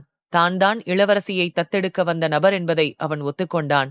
அதை உணர்ந்த ஸ்ருதி வாயடைத்துப் போனாள். அப்போது அந்த ஆசிரமத்தின் பராமரிப்பாளரும் அங்கு வந்துவிட்டார். அதே நேரம் தாயம்மா இளவரசியின் கையை பிடித்து அவளை அங்கே அழைத்து வந்தார். அஜயை பார்த்தவுடன் இளவரசி தாயம்மாவின் கையை விட்டுவிட்டு மகிழ்ச்சியோடு அஜயை நோக்கி ஓடி வந்தாள். அவளை பார்த்த அஜயும் உற்சாகத்தோடு இளவரசியை தூக்கி வைத்துக் கொண்டான். இளவரசி மிகுந்த மகிழ்ச்சியோடு, அங்கிள், நீங்களா? இளவரசி உங்களை எவ்வளோ மிஸ் பண்ணா தெரியுமா என்றாள். அஜய் அவளது நெற்றியை அன்புடன் வருடி கொடுத்தபடி, நானும் உன்னை ரொம்ப மிஸ் பண்ணேன் இளவரசி. நான் உனக்கு ஒரு சர்ப்ரைஸ் கொடுக்கணும்னு நினைச்சேன். சரி, நாம இப்ப போலாமா என்றான். இளவரசி மகிழ்ச்சியோடு சரி என்பது போல தலையசைத்தாள். அதன் பிறகு அஜய் ஸ்ருதியை பார்த்து கொண்டே பராமரிப்பாளரிடமிருந்து விடை பெற்று இளவரசியை அழைத்துக் கொண்டு அங்கிருந்து புறப்பட்டான். ஸ்ருதி அவனை பார்த்து கொண்டே இருந்தாள். அஜய் இப்படி செய்வான் என்று அவள் எதிர்பார்த்திருக்கவே இல்லை. அவள் மீண்டும் சுய நினைவுக்கு வருவதற்குள் இருவரும் அந்த அறையை விட்டு வெளியேறியிருந்தார்கள். ஸ்ருதி அசையாமல் அப்படியே நின்று கொண்டிருப்பதை பார்த்த பராமரிப்பாளர் அவளுக்கு அருகில் வந்து அவள் தோளில் கை வைத்தார். அப்போது ஸ்ருதி சுய நினைவுக்கு வந்து பராமரிப்பாளரை திரும்பி பார்த்தாள். அதன் பிறகு சுற்றுமுற்றும் பார்த்துவிட்டு எதுவும் பேசாமல் வேகமாக வெளியே ஓடினாள். அஜய் கவனமாக இளவரசியை காருக்குள் உட்கார வைத்து அவளது சீட் பெல்ட்டை போட்டுவிட்டான். அப்போது தனக்கு பின்னால் ஸ்ருதி வரும் சத்தம் அவனுக்கு தெளிவாக கேட்டது. ஸ்ருதி நிச்சயமாக தன்னிடம் பேசத்தான் வருகிறாள் என்று அவனுக்கு தெரிந்தது. அவன் தயாராக காரின் கதவை மென்மையாக மூடினான். ஸ்ருதி அவனுக்கு எதிரில் வந்து நின்று, என்ன இதெல்லாம்? நீங்க எதுக்காக இப்படி பண்றீங்க? இளவரசிக்கும் எனக்கும் நடுவுல இருந்த உறவை பத்தி உங்களுக்கு நல்லா தெரியும்ல. உங்க பணத்தை பயன்படுத்தி அவளையும் என்கிட்ட இருந்து பறிக்க நினைக்கிறீங்களா? அவளை வச்சு என்ன பழி வாங்குறீங்களா? இதை நான் உங்ககிட்ட இருந்து எதிர்பார்க்கவே இல்ல. உங்களை மாதிரி பணக்காரங்களுக்கு இதெல்லாம் ரொம்ப சாதாரண விஷயம்தான் இல்லையா? சொல்லுங்க அஜய், ஏன் இப்படி செஞ்சீங்க என்றாள். ஸ்ருதி இதையெல்லாம் ஆவேசத்தோடு கேட்டுக்கொண்டே அஜயின் தோளில் பலமுறை அடித்தாள். இதை பார்த்த அஜய் அவள் கையை பிடித்து தன் பக்கம் இழுத்தான். அவள் கண்களை கூர்ந்து பார்த்தபடி, போதும் நிறுத்து ஸ்ருதி, நான் உன்னை பழிவாங்கத்தான் இதெல்லாம் பண்றேன்னு யார் சொன்னாங்க? இதையெல்லாம் நான் எனக்காக செய்யறேன். என்னோட சந்தோஷத்துக்காக மட்டும்தான் செய்யறேன். பணம் கொடுத்து வாங்குறதுக்கு இளவரசி ஒன்னும் ப்ராப்பர்ட்டி இல்ல. இது என்னோட தனிப்பட்ட முடிவு. அனாவசியமா வார்த்தைகளை விடாத. உன்னை பழிவாங்க நான் ஏன் இளவரசிய தத்தெடுக்கணும் என்றான். இதை கேட்டு ஸ்ருதி கோபத்துடன் அவன் கண்களை பார்த்து, ஏன்னா இளவரசி என் வாழ்க்கையோட சம்பந்தப்பட்டவ என்று சொல்ல, அஜய் உடனே அவள் கண்களை பார்த்து, அப்போ நான் என்று கேட்டான். அஜயின் இந்த கேள்வியை கேட்டு ஸ்ருதி கொஞ்சம் விளறிப்போனாள். இதை பார்த்த அஜய் மிகவும் வேதனைப்பட்டான். ஸ்ருதி எல்லாவற்றையும் தன்னுடையது என்று சொல்லிக் கொள்ள முடிந்தது. ஆனால் அஜயை அவளால் அப்படி சொல்ல முடியவில்லை. அஜய் தன்னை சமாளித்துக் கொண்டு ஸ்ருதியின் கையை ஒரு நொடியில் விடுவித்துவிட்டு தன் பாக்கெட்டில் இருந்த கூலிங் கிளாஸை எடுத்து போட்டுக்கொண்டான். இங்க பாரு ஸ்ருதி, எனக்கு நிறைய வேலை இருக்கு. உன் கூட பேசி என் டைமை வேஸ்ட் பண்ண நான் விரும்பல. என் பொண்ணு இளவரசி எனக்காக கார்ல வெயிட் பண்ணிட்டு இருக்கா. அதனால நான் கிளம்புறேன் என்று சொல்லிவிட்டு அஜய் ஸ்ருதியை பார்த்துவிட்டு காரில் ஏறி அமர்ந்தான். ஸ்ருதி செய்வதறியாமல் அவனையே பார்த்து கொண்டிருந்தாள். அவள் கண்களிலிருந்து கண்ணீர் வழிந்து கொண்டிருந்தது. அது ஏனென்று அவளுக்கே தெரியவில்லை. சில வினாடிகளில் அந்த கார் அங்கிருந்து புறப்பட்டு சென்று விட்டது. சிறிது நேரம் கழித்து இளவரசியை அஜய் அழைத்துச் சென்றதால் ஸ்ருதி மிகவும் வருத்தப்பட்டாள். பிறகு தியாவின் மடியில் தலை வைத்து அழுது கொண்டே இருந்தாள். தியா அவளுக்கு ஆறுதல் சொல்லிக் கொண்டிருந்தாள். ஸ்ருதி, தயவு செஞ்சு அழாத ஸ்ருதி, உன்னை நீ கட்டுப்படுத்திக்கோ. வேற என்ன செய்ய முடியும் சொல்லு என்றாள். ஸ்ருதி தன் கண்ணீரை கட்டுப்படுத்த முயன்றாள். ஆனால் அவளால் முடியவில்லை. அழுது கொண்டே, எப்படி என்னால அழாம இருக்க முடியும் தியா? இளவரசி என்னை விட்டு பிரிஞ்சு போறத நினைக்கும் போது என்னால எப்படி அழாம இருக்க முடியும்? அவன் மேல நான் எவ்வளவு பாசம் வச்சிருந்தேன்னு உனக்கு தெரியும் தானே? ஆனா அந்த அஜய் என்ற அஜயின் பெயரை சொல்லும் போது ஸ்ருதி அமைதியாகிவிட்டாள். ஆனால் தியா அந்த பெயரை நன்கு அறிந்திருந்தாள். ஸ்ருதி எழுந்து அமர்ந்து கொண்டு தியாவின் கையை பிடித்துக்கொண்டே, நீயே சொல்லு தியா, நான் இப்ப என்ன செய்யணும்? நான் யாருக்காக வாழணும்? நான் ரொம்ப கஷ்டப்பட்டு உழைச்சதெல்லாம் யாருக்காக? எல்லாமே இளவரசிக்காக தானே. இனி நான் யாருக்காக உழைக்கணும் இளவரசிக்காக அஜய் கூட சண்டையா போட முடியும் என்றாள். தியாவால் ஸ்ருதியை அப்படி ஒரு நிலையில் பார்க்க முடியவில்லை. அவளை எப்படி சமாதானப்படுத்துவதென்று தியாவுக்கும் புரியவில்லை. ஸ்ருதியின் வார்த்தைகளை கேட்ட பிறகு அவள் ஏதோ யோசித்துவிட்டு, உன்னை யாரு சண்டை போட சொன்னாங்க? உன் உரிமைய நீ பயன்படுத்திக்க வேண்டியதானே? அப்படி செஞ்சா உன்னோட இளவரசி உனக்கே கிடைச்சிடுவாள்ல என்றாள். தியாவின் வார்த்தைகளை கேட்ட ஸ்ருதி குழப்பத்துடன் அவளை பார்க்க தியா லேசாகச் சிரித்துவிட்டு ஸ்ருதியின் கன்னங்களில் கையை வைத்தபடி, என்ன ஸ்ருதி, ஏன் அப்படி பாக்குற? நீ இன்னும் கூட மிஸ்ஸஸ் அஜய் தான். அஜயோட மனைவிங்கிற உரிமை உனக்கு இன்னும் இருக்கு. நல்ல வேளையா உங்க 2 பேருக்கும் இதுவரை டிவோர்ஸ் ஆகல. அதனால இதுவரைக்கும் நீ சட்டப்பூர்வமா அவரோட மனைவியா தான் இருக்க. அஜய் இளவரசிய தத்தெடுத்திருக்காருன்னா அப்போ அவரோட மனைவியா இருக்கிற உனக்கும் இளவரசி கிட்ட அதே அளவுக்கு உரிமை இருக்குன்னு தானே அர்த்தம்? இளவரசியோட அப்பா அஜய்னா அவளோட அம்மா நீதானே? உன்னால ஈஸியா உன்னோட இளவரசியோட நெருங்கி பழக முடியுமே என்றாள். இதை கேட்ட ஸ்ருதி குழப்பத்தோடு, ஆனா அதனால என்ன பிரயோஜனம்? நானும் அவரும்தான் இன்னும் கொஞ்ச நாள்ல பிரிய போறோமே. என்னதான் அதிகாரப்பூர்வமா நாங்க பிரியலன்னாலும் எங்களுக்குள்ள இருக்கிற உறவுக்கு இனி எந்த மதிப்பும் இல்லையே. அப்புறம் எந்த உரிமையில நான் இளவரசிய உரிமை கொண்டாட முடியும் என்றாள். உனக்கு மதிப்பில்லைன்னா என்ன? உன்ன மதிப்புக்குரியவளா நீதான் மாத்திக்கணும். உனக்கு இளவரசி வேணுமா வேணாமா? உன் இளவரசி உனக்கு திரும்ப வேணும்னா உனக்கும் அஜய்க்குமான இந்த உறவு கண்டிப்பா தேவை. நீ இந்த உறவுல இதுவரைக்கும் பிணைக்கப்பட்டிருக்கிற ஒரே காரணத்தை வச்சுதான் உன்னால உன் இளவரசியோட ஒன்னா வாழ முடியும். நிஜமாவே இளவரசிய மீட்டெடுக்கணுங்கிறது தான் உன்னுடைய எண்ணமா இருந்தா நீ இந்த உறவை பயன்படுத்திக்கத்தான் வேணும் ஸ்ருதி. இளவரசிய மறுபடியும் இங்க கூட்டிட்டு வர வரைக்கும் நீ இத செஞ்சுதான் ஆகணும். சொல்றேனேன்னு தப்பா நினைச்சுக்காத. இளவரசிய திரும்பி கூட்டிட்டு வர்றதுக்கு கடைசி வழி இது மட்டும்தான். இது வரைக்கும் நீ அவளுக்காக என்னென்னவோ செஞ்சிருக்க, எதையோ தியாகம் பண்ணியிருக்க. அதே மாதிரி நினைச்சுக்கிட்டு நீ இதையும் செய்யலாம்ல என்றாள் தியா. ஸ்ருதி மீண்டும் அங்கு செல்வதை அசௌகரியமாக உணர்ந்தாள். தியா அவளது மனதை அமைதிப்படுத்தி, நான் சொல்ல வேண்டியதை சொல்லிட்டேன் ஸ்ருதி. உன்னுடைய தராசு எந்த பக்கம் கனமா இருக்குன்றத நீதான் பாக்கணும். இளவரசி மேல உனக்கு இருக்கிற அன்பா இல்ல மிஸ்டர் அஜய் மேல உனக்கு இருக்கிற வெறுப்பா? அதுக்கான பதில நீயே கண்டுபிடி என்றாள். தியாவின் வார்த்தைகளை கேட்டு ஸ்ருதி ஆழ்ந்த சிந்தனையில் மூழ்கிவிட்டாள். அவள் யோசிப்பதை பார்த்த தியா லேசான புன்னகையுடன் மனதுக்குள், சாரி ஸ்ருதி, உனக்கு அஜய் ரொம்ப பிடிக்கும். ஆனா நீ உன்னையே ஏமாத்திக்கிற. அதுக்காக நான் இளவரசி மேல உனக்கு இருக்கிற அன்ப ஆயுதமா பயன்படுத்த வேண்டியதா போச்சு. நீ எப்படியாவது இதுக்கான பதில கண்டுபிடிக்கணும்னு நான் ஆசைப்படுறேன். இது மட்டும்தான் உன்னை எல்லா குழப்பத்தில இருந்தும் விடுதலை பெற வைக்க ஒரே சரியான வழி. ஒருவேளை நீ அஜய நேசிக்கிறத புரிஞ்சுக்கிட்டு மறுபடியும் அந்த உறவுல வாழ விரும்பினா அதை விட சந்தோஷம் வேற என்ன இருக்க முடியும்? அதுக்கு ஒரே வழி இளவரசிதான். அவளை வச்சுதான் இந்த பிரச்சனையை தீர்க்க முடியும் என்று நினைத்துக் கொண்டாள். மறுபக்கம் ருத்ரன் மாளிகையில் அஜய் இளவரசியுடன் வீட்டிற்கு திரும்பினான். அவன் மனதில் ஏதோ ஒரு வேதனை இருந்தது. இந்த கனவை அவன் ஸ்ருதியுடன் பகிர்ந்து கொள்ள வேண்டும் என்று நினைத்திருந்தான். ஆனால் இன்று அவள் இல்லாமல் அவன் மட்டுமே அதை தனியாக நிறைவேற்ற வேண்டியிருந்தது. அது அவனுக்கு சற்று நெருடலாக இருந்தது. இளவரசிக்காகவாவது ஸ்ருதி தன் வீட்டிற்கு மீண்டும் திரும்பி வர வேண்டும் என்று அவன் ஆசைப்பட்டான். ஸ்ருதி கூட எதிர்காலத்துல எப்படியெல்லாம் வாழணும்னு நான் நிறைய யோசிச்சேன். இளவரசிய வீட்டுக்கு கூட்டிட்டு வந்து ஸ்ருதி கையில ஒப்படைக்கணும்னு ஆசைப்பட்டேன். அப்படி செய்யும்போது அவ முகத்துல தெரியிற மகிழ்ச்சியை பார்த்து ரசிக்கணும்னு நினைச்சேன். அதுக்காக நான் ரொம்ப ஆவலோட காத்துட்டு இருந்தேன். ஆனா அப்படி எதுவுமே நடக்காத சூழ்நிலை உருவாயிடுச்சு.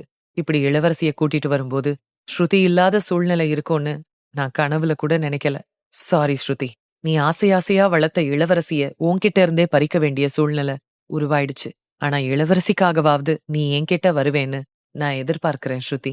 நான் உனக்காக காத்துட்டு இருக்கேன் என்று நினைத்த அஜய் கொஞ்சம் உணர்ச்சி வசப்பட்டான். அதே நேரம் வெளியில் இருந்த காட்சியை பார்த்த இளவரசி மிகவும் மகிழ்ச்சியாக இருந்தாள்.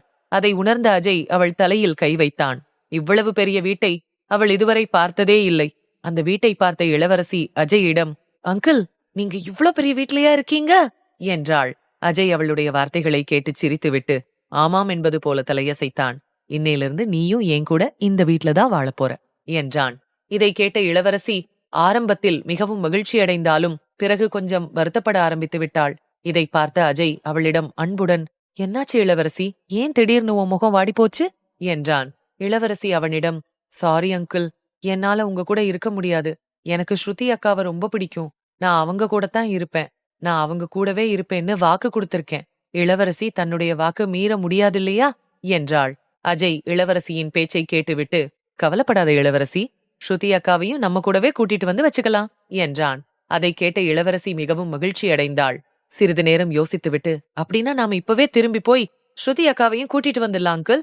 நான் அவங்கள விட்டுட்டு வந்துட்டேன்னு நினைச்சு அவங்க என் மேல கோவமா இருப்பாங்க என்றாள். இளவரசி சொல்வதை கேட்ட அஜய் சிரித்துக்கொண்டே, அவங்கள பத்தி கவலைப்படாத இளவரசி. கண்டிப்பா உங்க ஸ்ருதி அக்கா இங்க வந்துருவாங்க.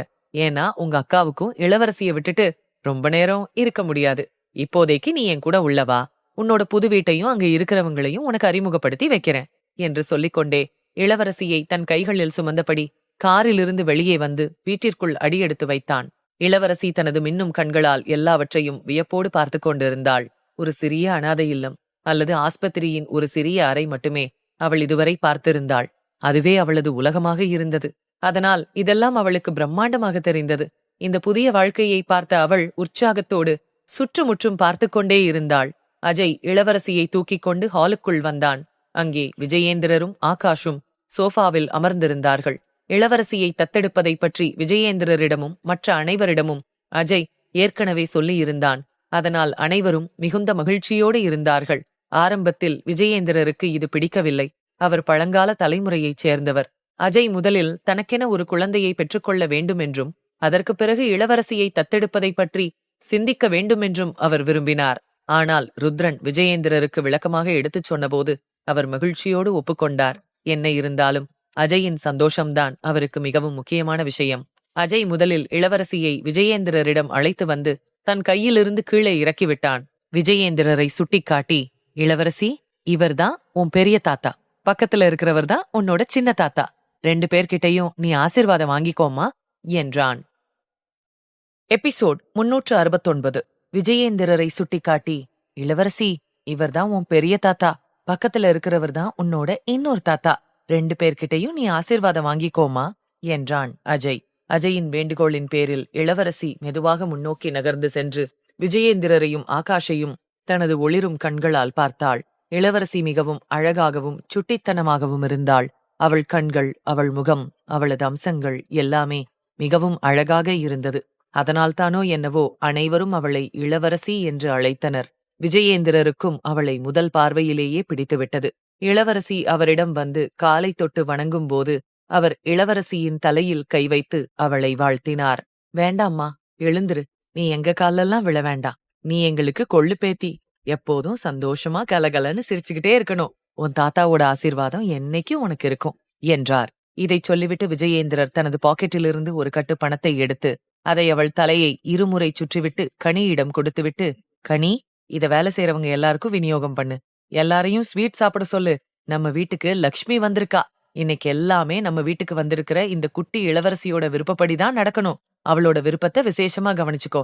அவளுக்கு என்ன வேணுமோ கேட்டு செஞ்சு கொடு என்றார். விஜயேந்திரர் சொல்வதை கேட்டு கனியும் மகிழ்ச்சியுடன் தலையசைத்தான். அனன்யா பிசினஸ் விஷயமா வெளியூருக்கு போயிருக்கா. அவ திரும்பி வந்ததுக்கு அப்புறம் எல்லாரும் சேர்ந்து ஒரு பெரிய விருந்துக்கு ஏற்பாடு பண்ணிடலாம். அது மட்டும் இல்ல, இந்த இளவரசியை சுத்தி இருக்கிற எல்லா தீய கண்களும் ஒளிஞ்சு போகும்படி ஒரு பூஜைக்கும் ஏற்பாடு பண்ணலாம் என்றார். அவர் சொல்வதை அனைவரும் ஏற்றுக்கொண்டார்கள். விஜயேந்திரர் மகிழ்ச்சியாக இருப்பதை பார்த்த ஆகாஷ், அப்பா, நாங்களும் வரிசையில தான் இருக்கோம். உங்க கொள்ளு பேத்திய கொஞ்சனதெல்லாம் போதும். நாங்களும் இளவரசிய பார்க்கணும்னு ஆசையோட காத்துக்கிட்டு இருக்கோம். அவளுக்கு இன்னொரு தாத்தா இருக்கிறத மறந்துடாதீங்க என்றார். ஆகாஷ் சொன்னதை கேட்டு விஜயேந்திரர் சிரித்தார். அங்கிருந்து அனைவரும் இளவரசியின் வருகையால் மகிழ்ச்சியாக இருந்தனர். குறிப்பாக அஜய் கொஞ்சம் நிம்மதியாக உணர்ந்தான். அஜய்க்கு இந்த வீடும் இந்த வீட்டிலிருந்த நபர்களும் அதீத அன்பை கொடுத்திருந்தார்கள்.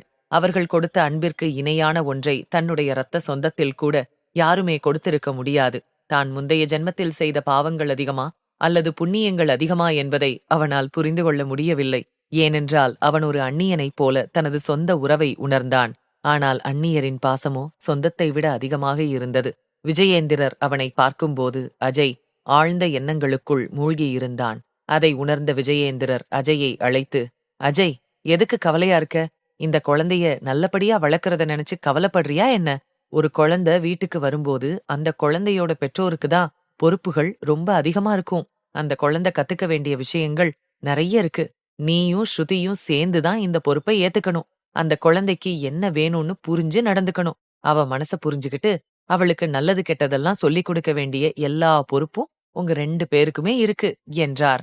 இதைச் சொல்லிக் கொண்டிருக்கும் போதே அவருக்கு ஏதோ நினைவுக்கு வர உடனே அஜயிடம், அது சரி அஜய், ஸ்ருதி எங்க? அவ உன் கூட வரலையா? இப்ப அவ எங்க இருக்கா? இளவரசிய கூட்டிட்டு வரும்போது அவளும் உன் கூட வரணும்ல என்றார். அஜய் எந்த பதிலும் சொல்லாமல் அமைதியாக இருந்தான். அவனுக்கு என்ன பதில் சொல்வதென்றே புரியவில்லை. இதுவரை அஜயும் ருத்ரனும் ஒன்றாக சேர்ந்துதான் ஸ்ருதி விவகாரத்தை கையாண்டார்கள். ஆனால் இப்போது அஜய் தனியாக அதை எப்படி கையாள்வது என்று புரியாமல் தவித்தான். அவன் என்ன பதில் சொல்வதென்று புரியாமல் யோசித்துக் கொண்டிருக்கும் போதே அவனுடைய பார்வை அங்கே நின்று கொண்டிருந்த ருத்ரனை நோக்கிச் சென்றது. அந்த நிலையை கையாள்வதைப் பற்றி யோசித்துக் கொண்டிருக்கும் போதே இளவரசியின் மகிழ்ச்சியான குரல் அந்த இடம் முழுவதும் எதிரொலித்தது. ஹை, ஸ்ருதி அக்கா வந்துட்டாங்க என்று உற்சாகத்தோடு கத்தினாள்.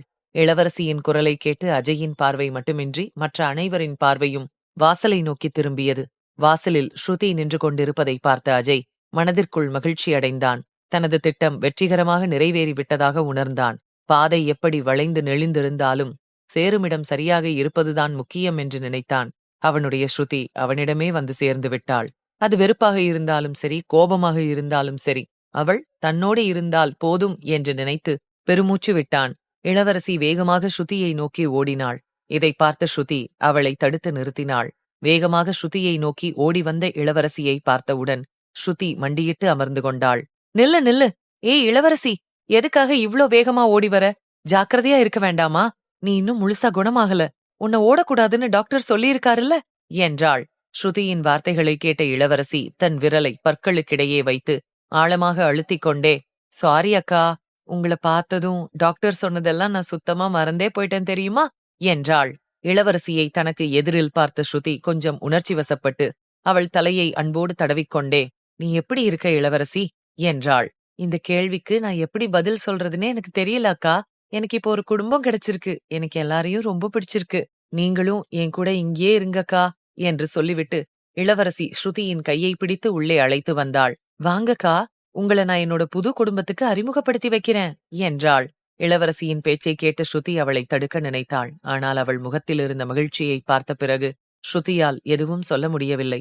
அவள் அமைதியாக இளவரசியை பின்தொடர்ந்து சென்றாள். எல்லோர் மத்தியிலும் அவள் வரும்போது வினோதமாக உணர ஆரம்பித்தாள். ஏனென்றால் இந்த நேரத்தில் எல்லோருடைய பார்வையும் அவள் மீதுதான் பதிந்திருந்தது. ஸ்ருதி தயங்கி தயங்கி முன்னோக்கிச் சென்று விஜயேந்திரர் மற்றும் ஆகாஷ் இருவருக்கும் எதிரில் வந்து நின்றாள். பணிவுடன் இருவரின் காலையும் தொட்டு வணங்கினாள். விஜயேந்திரர் அதிருப்தியோடு தனது முகத்தை சற்று திருப்பிக் கொண்டு, ஸ்ருதி, உன் மேல நாங்க கோவமா இருக்கோம். இத்தனை நாளா நீ ஏன் எங்களை பார்க்க கூட வரல? நீ இந்த வீட்டோட மருமக. அத நான் உனக்கு ஞாபகப்படுத்த வேண்டிய அவசியமில்லைன்னு நினைக்கிறேன் என்றார். விஜயேந்திரரின் பேச்சை கேட்ட பிறகு அஜய் விவாகரத்தை பற்றி இன்னும் வீட்டில் எதுவும் பேசவில்லை என்பதை ஸ்ருதி தெளிவாக புரிந்து கொண்டாள். இதை உணர்ந்த ஸ்ருதி சற்று நிம்மதியடைந்தாள். அவள் வெட்கத்தோடு, மன்னிச்சிருங்க தாத்தா, நான் பண்ணது தப்புதான். இனி இந்த தப்பை நான் எப்பவும் செய்ய மாட்டேன் என்றாள். விஜயேந்திரர் அவள் தலையில் கை வைத்து அவளை மன்னித்தார். அப்போது வெளியிலிருந்து இன்னொரு சினுங்கல் சத்தம் வர அனைவரின் மகிழ்ச்சியான கண்களும் அந்த திசையை நோக்கி திரும்பியது. ஆருஷ் தன் கையில் கோப்பையுடன் ஓடி வந்து விஜயேந்திரருக்கு எதிரில் வந்து நின்றான். தனது கோப்பையை அவரிடம் காட்டி, தாத்தா, எனக்கு என்ன கிடைச்சிருக்கு பாருங்க, நான் பிரைஸ் வின் பண்ணியிருக்கேன் என்றான். ஆருஷின் கையில் கோப்பை இருப்பதை பார்த்தவுடன் விஜயேந்திரர் மகிழ்ச்சியோடு, அடடா, என் சிங்க குட்டி, நீ இவ்ளோ பெரிய கோப்பைய வாங்கியிருக்கியா? சபாஷ், ரொம்ப சந்தோஷம். உன் வயசுல ருத்ரன் கூட இந்த மாதிரி ஒரு கோப்பைய கொண்டு வந்ததே இல்ல தெரியுமா என்றார். விஜயேந்திரரின் வார்த்தைகளை கேட்டவுடன் ருத்ரனின் புருவங்கள் உயர்ந்தன. ஆருஷ் வாயை பொத்திக்கொண்டு ருத்ரனை பார்த்து சிரித்தான். அப்படியா தாத்தா? அப்பா சின்ன வயசுல எந்த பரிசும் வாங்கினதில்லையா என்று உற்சாகத்தோடு கேட்டான். விஜயேந்திரர் அவனுக்கு உடன்பட்டு ஆமாம் என்பது போல தலையசைத்தபடி ருத்ரனை திரும்பி பார்த்தார். அப்போது ஆகாஷ் ஆருஷ் கொண்டு வந்த கோப்பையை விஜயேந்திரரின் கையிலிருந்து வாங்கிக் கொண்டு, அப்பா, நீங்க குழந்தைகிட்ட எதுக்குப்பா இப்படியெல்லாம் சொல்றீங்க? ருத்ரனுக்கு இதெல்லாம் பிடிக்காது. அவன் ஆரம்பத்திலிருந்தே அப்படித்தானே என்றார். ஆகாஷின் வார்த்தைகளை கேட்ட விஜயேந்திரர் அவரை பார்த்து கொண்டே எதையோ நினைத்து சிரிக்க ஆரம்பித்தார். அதன் பிறகு ஆருஷை அரவணைத்துக் கொண்டு, நீ என்ன வேணா சொல்லு, ஆருஷ் நம்ம வீட்டு சிங்கக்குட்டிதான். எல்லாத்துலயும் அவன்தான் நம்பர் 1. இவன்தான் என்னோட பாசமான கொள்ளுப்பேரன் என்றார். விஜயேந்திரர் சொல்வதை கேட்ட ஆருஷ் உற்சாகத்தோடு சிரித்தான். அப்போது அவன் பார்வை ஏறக்குறைய அவன் வயதுக்கு ஒத்த இளவரசி மீது விழுந்தது. ஒளிரும் கண்களால் அவன் இளவரசியை பார்த்தபடியே, அஜய் அங்கிள், இந்த பொண்ணு யாரு என்றான். ஆருஷ் அப்படி கேட்டவுடன் இளவரசி ஸ்ருதிக்கு பின்னால் ஒளிந்து கொண்டாள். இதை பார்த்த அஜய் ஆருஷுக்கு முன்னால் மண்டியிட்டு அமர்ந்து அவன் கன்னங்களை தொட்டு, இனிமே இவதான் உன்னோட தங்கச்சி என்றான். அஜயின் வார்த்தைகளை கேட்டவுடன் ஆருஷ் தன் உதடுகளை சுருக்கிக் கொண்டு, என்னது, எனக்கு இவ்ளோ பெரிய தங்கச்சியா? அவளுக்கும் எனக்கும் ஒரே வயசு மாதிரி தெரியுது. அப்புறம் எப்படி தங்கச்சி என்றான். ஆருஷின் புத்திசாலித்தனமான கேள்வியை கேட்ட அஜய் ஒரு கணம் வாயடைத்துப் போனான். அவன் பதில் சொல்வதற்கு முன் ஆருஷ் அவனிடம், அவ எனக்கு தங்கச்சியா இருக்க வேண்டாம், வேணும்னா நான் அவளை என்னோட ஃப்ரெண்டா ஏத்துக்கட்டுமா என்றான். ஆருஷின் வார்த்தைகளை கேட்டவுடன் அஜய் ஒரு கணம் ஆச்சரியத்தோடு அவனை பார்த்துவிட்டு அவன் தலையை வருடியபடி புன்னகையோடு, ஷுவர் ஆருஷ், உனக்கு என்ன தோணுதோ அப்படியே நினைச்சுக்கோ. நீ என்ன சொன்னாலும் அது சரியாதான் இருக்கும். போய் உன் ஃப்ரெண்டுக்கு உன்னை இன்ட்ரடியூஸ் பண்ணிக்கோ என்றான். அஜயின் வார்த்தைகளை கேட்ட ஆருஷ் சரி என்று தலையை அசைத்துக் கொண்டே முன்னோக்கி நகர்ந்து இளவரசிக்கு முன்னால் வந்து நின்றான். Hi, my name is Aarush. What is your name என்றான். இளவரசியிடமிருந்து எந்த பதிலும் வரவில்லை. நீ எனக்கு ஃப்ரெண்டா இருக்கியா என்றான் ஆருஷ் மீண்டும். இளவரசி சற்று தயக்கத்தோடு மீண்டும் ஸ்ருதிக்குப் பின்னால் ஒளிந்து கொண்டாள். ஏனென்றால் இன்று வரை இளவரசியிடம் யாருமே இப்படி பேசியதில்லை. அனாதை இல்லத்தில் இருந்த குழந்தைகள் கூட அவளது நோயின் காரணமாக அவளிடமிருந்து விலகித்தான் இருந்தார்கள். அவள் வயதை ஒத்த எந்த குழந்தையும் அவளிடம் நட்புக்கரம் நீட்டியதில்லை. அதனால்தான் இன்று ஆருஷ் அவளிடம் வந்து பேசும்போது அவள் கொஞ்சம் தயங்கினாள். இதை பார்த்த அஜய்க்கு கொஞ்சம் சங்கடமாக இருந்தது. ஆருஷ் இளவரசியை நோக்கி கைகளை நீட்டி அன்போடு பேசியதை பார்த்த அஜய் எதையோ சொல்ல நினைத்தான். அதற்குள் ஆருஷ், எதுக்கு என்ன பார்த்து பயப்படுற? நான் உனக்கு சாக்லேட் தரேன், அப்புறம் என்னோட டாய்ஸ் எல்லாத்தையுமே உனக்கு விளையாட குடுக்கறேன் என்றான். ஆருஷின் வார்த்தைகளை கேட்ட இளவரசி மெதுவாக தனது தலையை வெளியே நீட்டினாள். பிறகு லேசாக சிரித்துக்கொண்டே சரி என்பது போல தலையசைத்தாள். இதை பார்த்த ஆருஷுக்கு மிகுந்த மகிழ்ச்சி ஏற்பட்டது. இருவரையும் பார்த்து அனைவரும் மகிழ்ச்சியடைந்தார்கள். எல்லோருமே மகிழ்ச்சியோடு இளவரசியை ஏற்றுக்கொண்டார்கள். சிறிது நேரம் எல்லோரும் ஒன்றாக பேசிக் கொண்டிருந்தார்கள். அதன் பிறகு அஜய் இளவரசியை மாடிக்கு அழைத்துச் சென்று தன் அறைக்கு அருகிலிருந்த அறையின் கதவை திறந்து இளவரசியை உள்ளே அழைத்துச் சென்றான். இளவரசியின் அறையைப் போலவே அந்த அறை பிரம்மாண்டமாக அலங்கரிக்கப்பட்டிருந்தது. அங்கே அவளுக்கு விருப்பமான அனைத்து பொம்மைகளும் இருந்தன.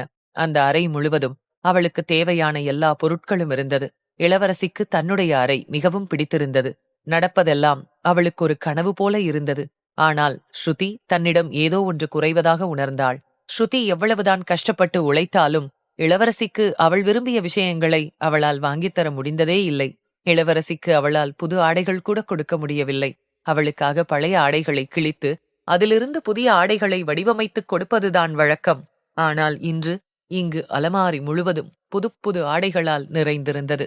அவள் கனவில் கூட நினைத்துப் பார்க்காத ஆடைகளும் அதிலிருந்தது. அஜய் இளவரசியை படுக்கையில் உட்கார வைத்துவிட்டு அவளுடைய தலையை தடவிக்கொண்டே அன்போடு, இளவரசி, உனக்கு இந்த ரூம் பிடிச்சிருக்கா என்றான். இளவரசி மகிழ்ச்சியோடு அஜய் சொன்னதற்கு ஆமாம் என்று தலையை அசைத்தாள். பின் எதையோ யோசித்துவிட்டு வயிற்றில் கை வைத்துக் கொண்டே அஜயை பார்த்தாள். அவளுக்கு பசிக்கிறது என்பதை அஜய் புரிந்து கொண்டான். அவன் இளவரசியின் கன்னங்களை அன்போடு தொட்டு, நீ விளையாடிட்டு, நான் உனக்கு சூப் ரெடி பண்ணி எடுத்துட்டு வரேன் என்றான். இதைச் சொல்லிக்கொண்டே அவளுக்கு சூப் செய்வதற்காக அந்த அறையிலிருந்து வெளியேறினான்.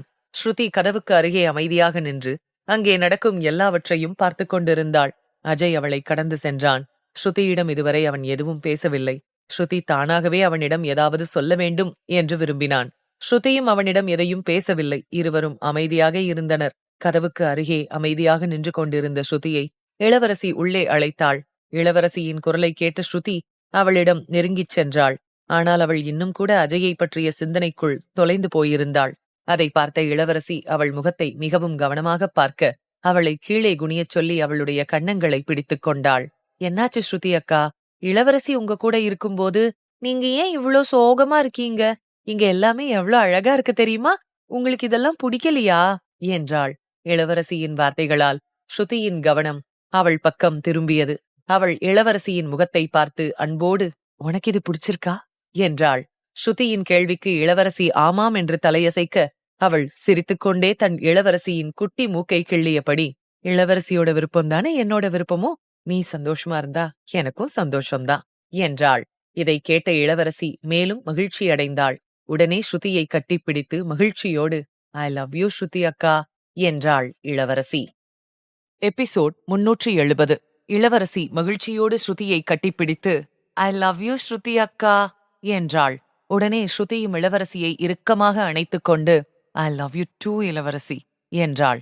ஸ்ருதி இளவரசியை கட்டிப்பிடித்தபடி மனதுக்குள், இந்த உலகத்திலேயே நான் உன்னைத்தான் ரொம்ப ரொம்ப அதிகமா நேசிக்கிறேன் இளவரசி. நீதான் என்னோட உலகம். நீ மட்டும்தான் என்னோட சொந்தம். நீ என்னை விட்டு விலகி போறத என்னால நினைச்சு கூட பார்க்க முடியாது. உன்னோட அன்புக்காக நான் என்ன வேணாலும் செய்வேன். உனக்காகத்தான் எனக்கு சுத்தமா பிடிக்காத இடத்துல திரும்பவும் வாழ வந்திருக்கேன். எந்த இடத்துக்கு நான் திரும்பி வரவே கூடாதுன்னு வைராக்கியமா இருந்தேனோ, இப்போ அதே இடத்துக்கு நான் திரும்பி வந்திருக்கேன். இது எல்லாத்துக்கும் காரணம் நான் உன் மேல வச்சிருக்கிற அன்புதான் இளவரசி. உன்னை என்னால விட்டு கொடுக்க முடியாது என்று நினைத்துக் கொண்டாள் ஸ்ருதி. இளவரசி ஸ்ருதியிடமிருந்து விலகியதும் ஸ்ருதி விரைவில் தன்னை நிதானப்படுத்திக் கொண்டாள். தன் கண்களில் ஓரத்திலிருந்து வழிந்த கண்ணீரை துடைத்துக் கொண்டு சிரித்தபடி இளவரசியை பார்த்து, இளவரசி, உன் தலைமுடி எப்படி கலைஞ்சிருக்கு பாத்தியா? சரி வா, நான் உனக்கு தலை சீவி விடுறேன் என்றாள். இதை கேட்ட இளவரசி அவளது தலைமுடியை தொட்டுப் பார்த்தாள்.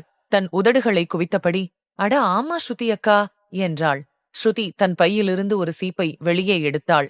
அப்போது இளவரசி வேகமாக ஓடிச் சென்று கண்ணாடி மேசையிலிருந்த அழகிய பிங்க் கலர் பார்பி சீப்பை கொண்டு வந்து ஸ்ருதியிடம் நீட்டினாள்.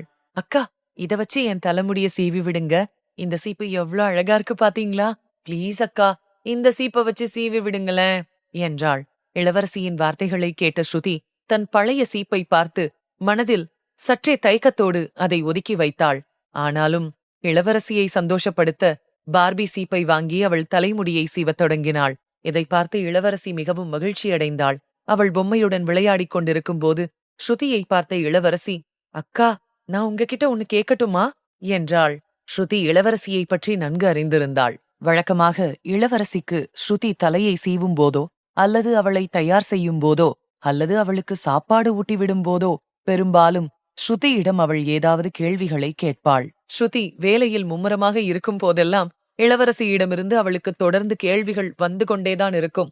ஸ்ருதி இளவரசியின் தலையை நிமிர்த்தி தலைமுடியை சரி செய்து கொண்டே, தாராளமா கேளு இளவரசி, நீ என்ன கேட்கணும்னு நினைச்சாலும் கேளு என்றாள் ஸ்ருதி.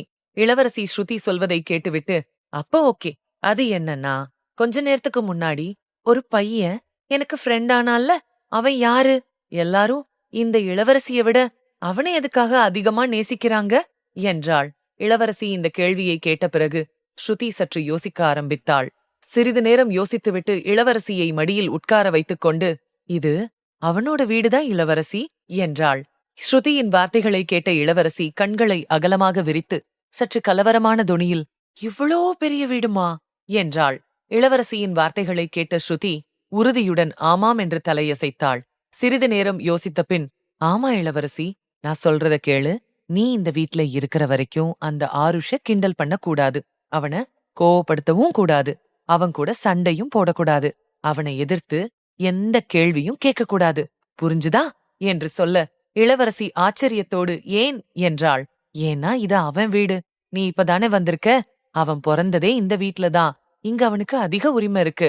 இளவரசி, நாம அவங்களுக்கு சமமானவங்க இல்ல. ஆருஷ் ஒரு மன்னரோட மகன். ஆனா நாம அப்படி இல்ல. நாம சாதாரண மக்கள். புரிஞ்சுதா என்றாள். ஸ்ருதி சொன்ன விசித்திரமான விஷயங்களை இளவரசியால் புரிந்து கொள்ள முடியவில்லை. அவள் சொன்ன வார்த்தைகள் ஸ்ருதியின் பிஞ்சு மனதில் குழப்பத்தை ஏற்படுத்தியது. அப்பாவித்தனமாக அவள் ஸ்ருதியை பார்த்து, ஆனா நானும் ஒரு இளவரசி தானே. ஃப்ரெண்ட்ஷிப்ல எல்லாரும் சமம்னு நீங்க தானே சொன்னீங்க ஸ்ருதி அக்கா என்றாள். அதற்கு ஸ்ருதி, ஆமா இளவரசி, நான் தான் உன்கிட்ட சொன்னேன். ஆனா இங்க அப்படி இருக்க முடியாது. நீயும் ஆருஷும் எப்பவுமே சமமா இருக்க முடியாது. ஏன்னா இந்த வீடும் இந்த வீட்ல இருக்கிற பொருட்கள் எல்லாமே அவனோடது, உன்னோடதில்ல. நீ அவனோட வீட்ல இருக்க. அதனால நீதான் அவன் பேச்ச கேட்கணும். நான் சொல்றது உனக்கு புரியுதா என்றாள். இளவரசி ஸ்ருதியின் வார்த்தைகளை கேட்டு சற்று வருத்தமடைந்தாள். அப்போது அஜயின் உரத்த குரல் அந்த அறை முழுவதும் எதிரொலிக்க ஆரம்பித்தது.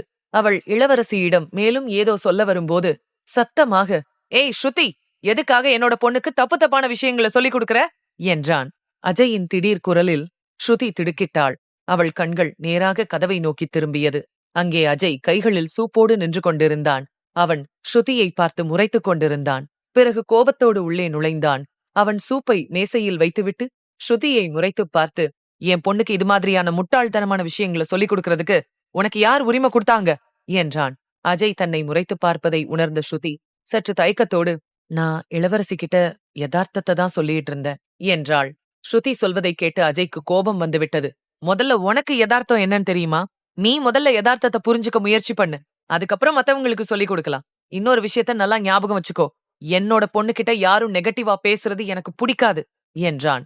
அஜய் இதைச் சொல்லிவிட்டு இளவரசியின் பக்கம் தன் பார்வையை திருப்பி அவளை அன்போடு தன் மடியில் தூக்கி வைத்துக் கொண்டு, இளவரசி, நான் உனக்காக சூப் செஞ்சு எடுத்துட்டு வந்திருக்கேன். அது ரொம்ப டேஸ்டா இருக்கும். சாப்பிட்டு பார்த்துட்டு எப்படி இருக்குன்னு சொல்றியா என்றான். அஜயின் வார்த்தைகளை கேட்ட இளவரசி உற்சாகமடைந்து சரி என்று தலையசைத்தாள். அவன் இளவரசியை சோஃபாவிற்கு அழைத்து வந்து உட்கார வைத்துவிட்டு அவள் கழுத்தில் ஒரு ஹேண்ட்கர்ச்சீஃபை கட்டிவிட்டான். அதன் பிறகு அவளுக்கு அன்புடன் சூப்பை ஊட்ட ஆரம்பித்தான். அந்த சூப்பை ருசித்த பிறகு மகிழ்ச்சியோடு, ஆஹா, இது ரொம்ப டேஸ்டா இருக்கு அங்கிள். நான் இதுவரைக்கும் இந்த மாதிரி சூப்பெல்லாம் சாப்பிட்டதே இல்ல அங்கிள். நான் ஹாஸ்பிட்டல்ல இருக்கும்போது ஒரு சில நல்ல சாப்பாடு சாப்பிட்டிருக்கேன். ஆனா இவ்ளோ டேஸ்டான சூப்பை இதுவரைக்கும் நான் எங்கேயும் சாப்பிட்டதே இல்ல அங்கிள் என்றாள். இதைச் சொல்லும் போதே இளவரசி முகம் சுளித்தாள். அவளின் முக பாவனைகள் மாறுவதை பார்த்த அஜய் சிரிக்க ஆரம்பித்தான். அதே நேரம் இளவரசி தன் வாழ்நாளில் இந்த சிறு வயதிலேயே இவ்வளவு துன்பங்களை அனுபவித்து விட்டாளே என்பதை நினைத்து அவன் கவலையோடு பெருமூச்சை விட்டான். அஜய் இப்போது தன் மகளை மேற்கொண்டு கஷ்டப்பட விடக்கூடாது என்றும் அவளுக்கு உலகத்தில் உள்ள அத்தனை மகிழ்ச்சிகளையும் கொடுக்க வேண்டும் என்றும் தனக்குத்தானே உறுதியளித்துக் கொண்டான். இளவரசிக்கு சூப்பை ஊட்டிக் கொண்டிருக்கும் போதே, உனக்கு இது பிடிச்சிருக்குல்ல? நான் இது மாதிரி நிறைய டிஷ்ஷஸ் உனக்காக ரெடி பண்ணி தரேன். எனக்கு நல்லா சமைக்க தெரியும் இளவரசி. நீ ஒவ்வொன்னா சாப்பிட்டு பார்த்துட்டு எப்படி இருக்குன்னு சொல்லணும், சரியா என்றான். இதை கேட்ட இளவரசி மகிழ்ச்சியோடு, டபுள் ஓகே அங்கிள் என்றாள். இளவரசிக்கு சூப்பை ஊட்டும்போது அவன் சிறிது நேரம் யோசித்துவிட்டு, இளவரசி, பழைய விஷயங்கள் எல்லாத்தையுமே மறந்துரு. இனி நீயும் ஆருஷும் நண்பர்கள். அத மட்டும் ஞாபகத்துல வச்சுக்கோ. எப்பவுமே ஃப்ரெண்ட்ஷிப்ல உயர்ந்தவங்க தாழ்ந்தவங்கங்கிற வித்தியாசமே கிடையாது. நீயும் ஆருஷும் எங்க எல்லாருக்குமே ஒண்ணுதான். இந்த வீட்டை பொறுத்த வரைக்கும் இது என்னோடது அது உன்னோடதுங்கிற விஷயமே கிடையாது. எல்லாமே எல்லாருக்குமே சொந்தம். புரிஞ்சுதா என்றான். அஜயின் வார்த்தைகளை கேட்ட இளவரசி தன் தலையை அசைத்து அவனுடைய கருத்தை ஆமோதித்தாள். இதை பார்த்த அஜய் சிரித்துக்கொண்டே அவள் நெற்றியில் முத்தமிட்டான். அதன் பிறகு மீதியுள்ள சூப்பையும் அவளை குடிக்கச் செய்தான். அதன் பிறகு அவளுக்கு கொடுக்க வேண்டிய மருந்தை கொடுத்தான். அதன் பிறகு இளவரசி சில கணங்களிலேயே தூங்கிவிட்டாள். ஏனென்றால் அவள் இன்னும் முழுவதுமாக குணமடையவில்லை. மருந்து கொடுத்ததினால் அவள் சீக்கிரத்திலேயே உறங்கிவிட்டாள். அவள் தூங்கிய பிறகு அஜய் அவளை அன்புடன் தூக்கிச் சென்று படுக்கையில் கிடத்திவிட்டு அவளுக்கு போர்த்திவிட்டான். அதன் பிறகு அவள் நெற்றியில் முத்தமிட்டான். அப்போது யாரோ கதவைத் தட்டும் சத்தம் கேட்டது. அதைத் தொடர்ந்து சாரா அந்த அறைக்குள் நுழைந்தாள். சாராவை பார்த்த அஜய் எழுந்து நின்று இளவரசியின் கையிலிருந்த தனது கையை விடுவித்துக் கொண்டு, சாரா, அவ நல்லா தூங்கிட்டு இருக்கா. நீ அவ கூடவே கொஞ்ச நேரம் இரு. இது அவளுக்கு புது இடம். அவ திடீர்னு முழிச்சிட்டா பயந்து போயிடுவா. அதனால நீ அவளுக்கு துணையாரு. எனக்கு கொஞ்சம் வேலை இருக்கு. நான் போயிட்டு 1 மணி நேரத்துல வந்துடுறேன் என்றான். அஜயின் வார்த்தைகளுக்கு சாரா சம்மதம் தெரிவித்தாள். இதை பார்த்த அஜய் அங்கிருந்து வெளியேறத் தொடங்கினான். அஜய் திடீரென்று நின்று சாராவை திரும்பி பார்த்து, ஆருஷ் சூப் குடிச்சிட்டானா என்றான். அஜயின் வார்த்தைகளுக்கு சாரா பதிலளித்தாள். குடிச்சிட்டான் சார். அவன் இப்போ ருத்ரன் சார் ரூம்ல தான் விளையாடிட்டு இருக்கான் என்றாள். இதை கேட்ட அஜய் தலையசைத்துவிட்டு இளவரசியை ஒருமுறை பார்த்துவிட்டு அங்கிருந்து சென்று விட்டான். இதையெல்லாம் பார்த்து கொண்டிருந்த ஸ்ருதி மிகவும் வினோதமாக உணர்ந்தாள். அஜய்க்கும் அவளுக்கும் நடுவே கிட்டத்தட்ட எந்த உறவும் இல்லை என்ற சூழ்நிலை நிலவிக் கொண்டிருந்தது. ஆனால் இளவரசியின் நிலை அவளை குழப்பிக் கொண்டிருந்தது. அஜய் இளவரசியை கவனித்துக் கொள்ள வேறொருவரை நம்பியிருந்தான். இந்த விஷயம் ஸ்ருதியை மிகவும் பாதித்தது. தன் மனதில் எழுந்த கேள்விகளுக்கு பதில் தேட அவள் கோபமாக அஜயை பின்தொடர்ந்தாள். மறுபக்கம் ருத்ரன் சோஃபாவில் அமர்ந்து முகத்தில் தீவிரமான வெளிப்பாட்டுடன் சில கோப்புகளை பார்த்து கொண்டிருந்தான். அப்போது மேசையில் வைக்கப்பட்டிருந்த லேப்டாப்பிலிருந்து ரிங்டோன் சத்தம் கேட்டது. அது அனன்யாவின் வீடியோ கால். அந்த சத்தம் அவனது கவனத்தை லேப்டாப்பை நோக்கி ஈர்த்தது. அவளுடைய அழைப்பை பார்த்தவுடன் அவன் முகத்தில் புன்னகை மலர்ந்தது. அவன் விரைவாக அழைப்பை ஏற்று அனன்யாவின் முகத்தை லேப்டாப் திரையில் பார்த்தான். ருத்ரனை பார்த்த அனன்யா உற்சாகத்தோடு, என்னாச்சு ருத்ரன், எதுக்காக அப்படி பாக்குறீங்க என்றாள். அவளுடைய வார்த்தைகளை கேட்ட ருத்ரன் உணர்ச்சியற்ற முகத்துடன், நான் என்ன சொல்றது அனன்யா, இப்பவாவது உனக்கு என் கூட பேசுறதுக்கு நேரம் கிடைச்சுதே என்று சலிப்போடு கூறினான். ருத்ரனின் வார்த்தைகளில் இருந்த கோபத்தை புரிந்து கொண்ட அனன்யா தன் காதுகளில் ஒன்றை பிடித்துக்கொண்டு அழகான முகபாவனையோடு, சாரி ருத்ரன், என் மேல கோவமா இருக்கீங்களா? நான் என்ன பண்றது ருத்ரன், எனக்கு நிறைய வேலை இருந்துச்சு. முதல்ல சக்தியோட ஹெல்த் கண்டிஷன், அதுக்கப்புறம் ஒர்க் பிளான், உங்களுக்கு எல்லாமே தெரியும்ல ருத்ரன். இதுல ஏன் தப்பு என்ன இருக்கு? நான் கொஞ்சம் பிஸியா இருந்துட்டேன் என்றாள். அவள் வருத்தப்படுவதை உணர்ந்த ருத்ரன் புருவங்களை உயர்த்தி, சரி பொண்டாட்டி, நான் உனக்கு நிறைய ஃப்ரீடம் கொடுத்துட்டேன்னு நினைக்கிறேன். ஆனா அதுவே உன்னை என்கிட்ட இருந்து பிரிச்சிரும் போல இருக்கே. நீ இப்படியே எனக்கு டைம் ஸ்பெண்ட் பண்ணாம இருந்தா எல்லாத்தையும் விட்டுட்டு உடனே திரும்பி வான்னு சொல்லிடுவேன், பாத்துக்கோ என்றான். ருத்ரனின் வார்த்தைகளை கேட்ட அனன்யா சிரிக்க ஆரம்பித்து விட்டாள். அவனை பார்த்து அன்போடு, அப்படியா, தாராளமா நீங்க என்ன நினைக்கிறீங்களோ அப்படியே செய்யுங்களேன், உங்களை யார் தடுத்தாங்க நான் கூட அங்க வரணும்னு தான் ஏங்கிட்டு இருக்கேன். ஆருஷ நான் ரொம்ப மிஸ் பண்றேன் தெரியுமா? அது சரி, ஆருஷ் எப்படி இருக்கான்? வீட்ல எல்லாரும் எப்படி இருக்காங்க? என்றாள். அனன்யாவின் வார்த்தைகளை கேட்டு ருத்ரனின் மனநிலை சற்று தெளிவடைந்தது. அவன் லேசாக சிரிக்க ஆரம்பித்தான். இதை பார்த்த அனன்யா நிம்மதியாக உணர்ந்தாள். எல்லாவற்றிற்கும் மேலாக அவளுடைய உலகம் ருத்ரனின் புன்னகையில் தான் ஒளிந்திருந்தது. அவள் ருத்ரனை அன்போடு பார்த்தபடி, நீங்க சிரிக்கும்போது ரொம்ப அழகா இருக்கீங்க ருத்ரன் என்றாள். அவளுடைய வார்த்தைகளை கேட்ட ருத்ரன் பெருமிதத்தோடு, நான் ஆரம்பத்துல இருந்தே இப்படித்தானே இருக்கேன் பொண்டாட்டி, நீதான் அங்க போனதுக்கு அப்புறம் ரொம்பவே மாறிட்ட என்றான். ருத்ரனின் வார்த்தைகளை கேட்ட அனன்யா ஆச்சரியத்தோடு தன்னைத்தானே பார்த்து கொண்டாள். நான் மாறிட்டனா? இல்லையே, நான் அப்படியே தானே இருக்கேன் என்றாள். ருத்ரன் இல்லை என்பது போல தலையசைக்க அனன்யா மீண்டும் தன்னைத்தானே ஒரு முறை பார்த்து கொண்டாள். அனன்யாவிடம் எந்த மாற்றமும் இல்லை. அவளுடைய வெளிப்பாட்டில்தான் சில மாற்றங்கள் ஏற்பட்டிருந்தது. அவள் வீட்டிலிருந்து புறப்பட்டு வெகு தூரம் பிசினஸ் விஷயமாக டிராவல் செய்ததால் அவள் முகத்தில் பிரகாசம் குறைந்திருந்தது.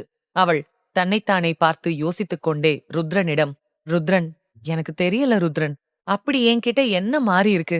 நான் அப்படியே தானே இருக்கேன். லைட்டா ஹேர் கட் பண்ணேன், அது தவிர என்ன மாறி இருக்கு என்றாள். அவள் இவ்வளவு யோசிப்பதை பார்த்த ருத்ரன் சிரித்துக்கொண்டே, பொண்டாட்டி, நீ நினைக்கிற மாதிரியான வித்தியாசம் எல்லாம் இல்ல. சொல்லப்போனா நீ இப்போ முன்ன விட அழகாவும் இளமையாவும் மாறிட்ட என்றான். உன்னோட ஹஸ்பண்டும் பையனும் உன்னை விட்டு விலகி இருக்காங்கங்கிறத மறந்துராத என்றான். அவன் இப்படி சொல்வதை கேட்டுக்கொண்டிருந்த அனன்யா கோவத்தோடு, எதுக்காக இப்படி முட்டாள்தனமா பேசுறீங்க? நான் எப்படி உங்களை மறப்பேன்?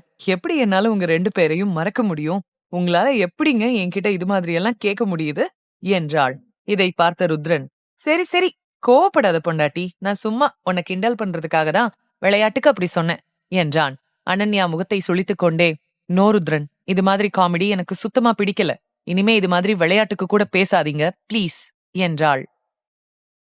இந்த எபிசோட் உங்களுக்கு பிடிச்சிருந்தா அந்த வீடியோக்கு ஒரு லைக் பட்டன் கொடுங்க. அண்ட் இந்த மாதிரி தொடர்ந்து வீடியோஸ்க்கு நம்ம சேனலை சப்ஸ்கிரைப் பண்ணிக்கோங்க. தேங்க்யூ.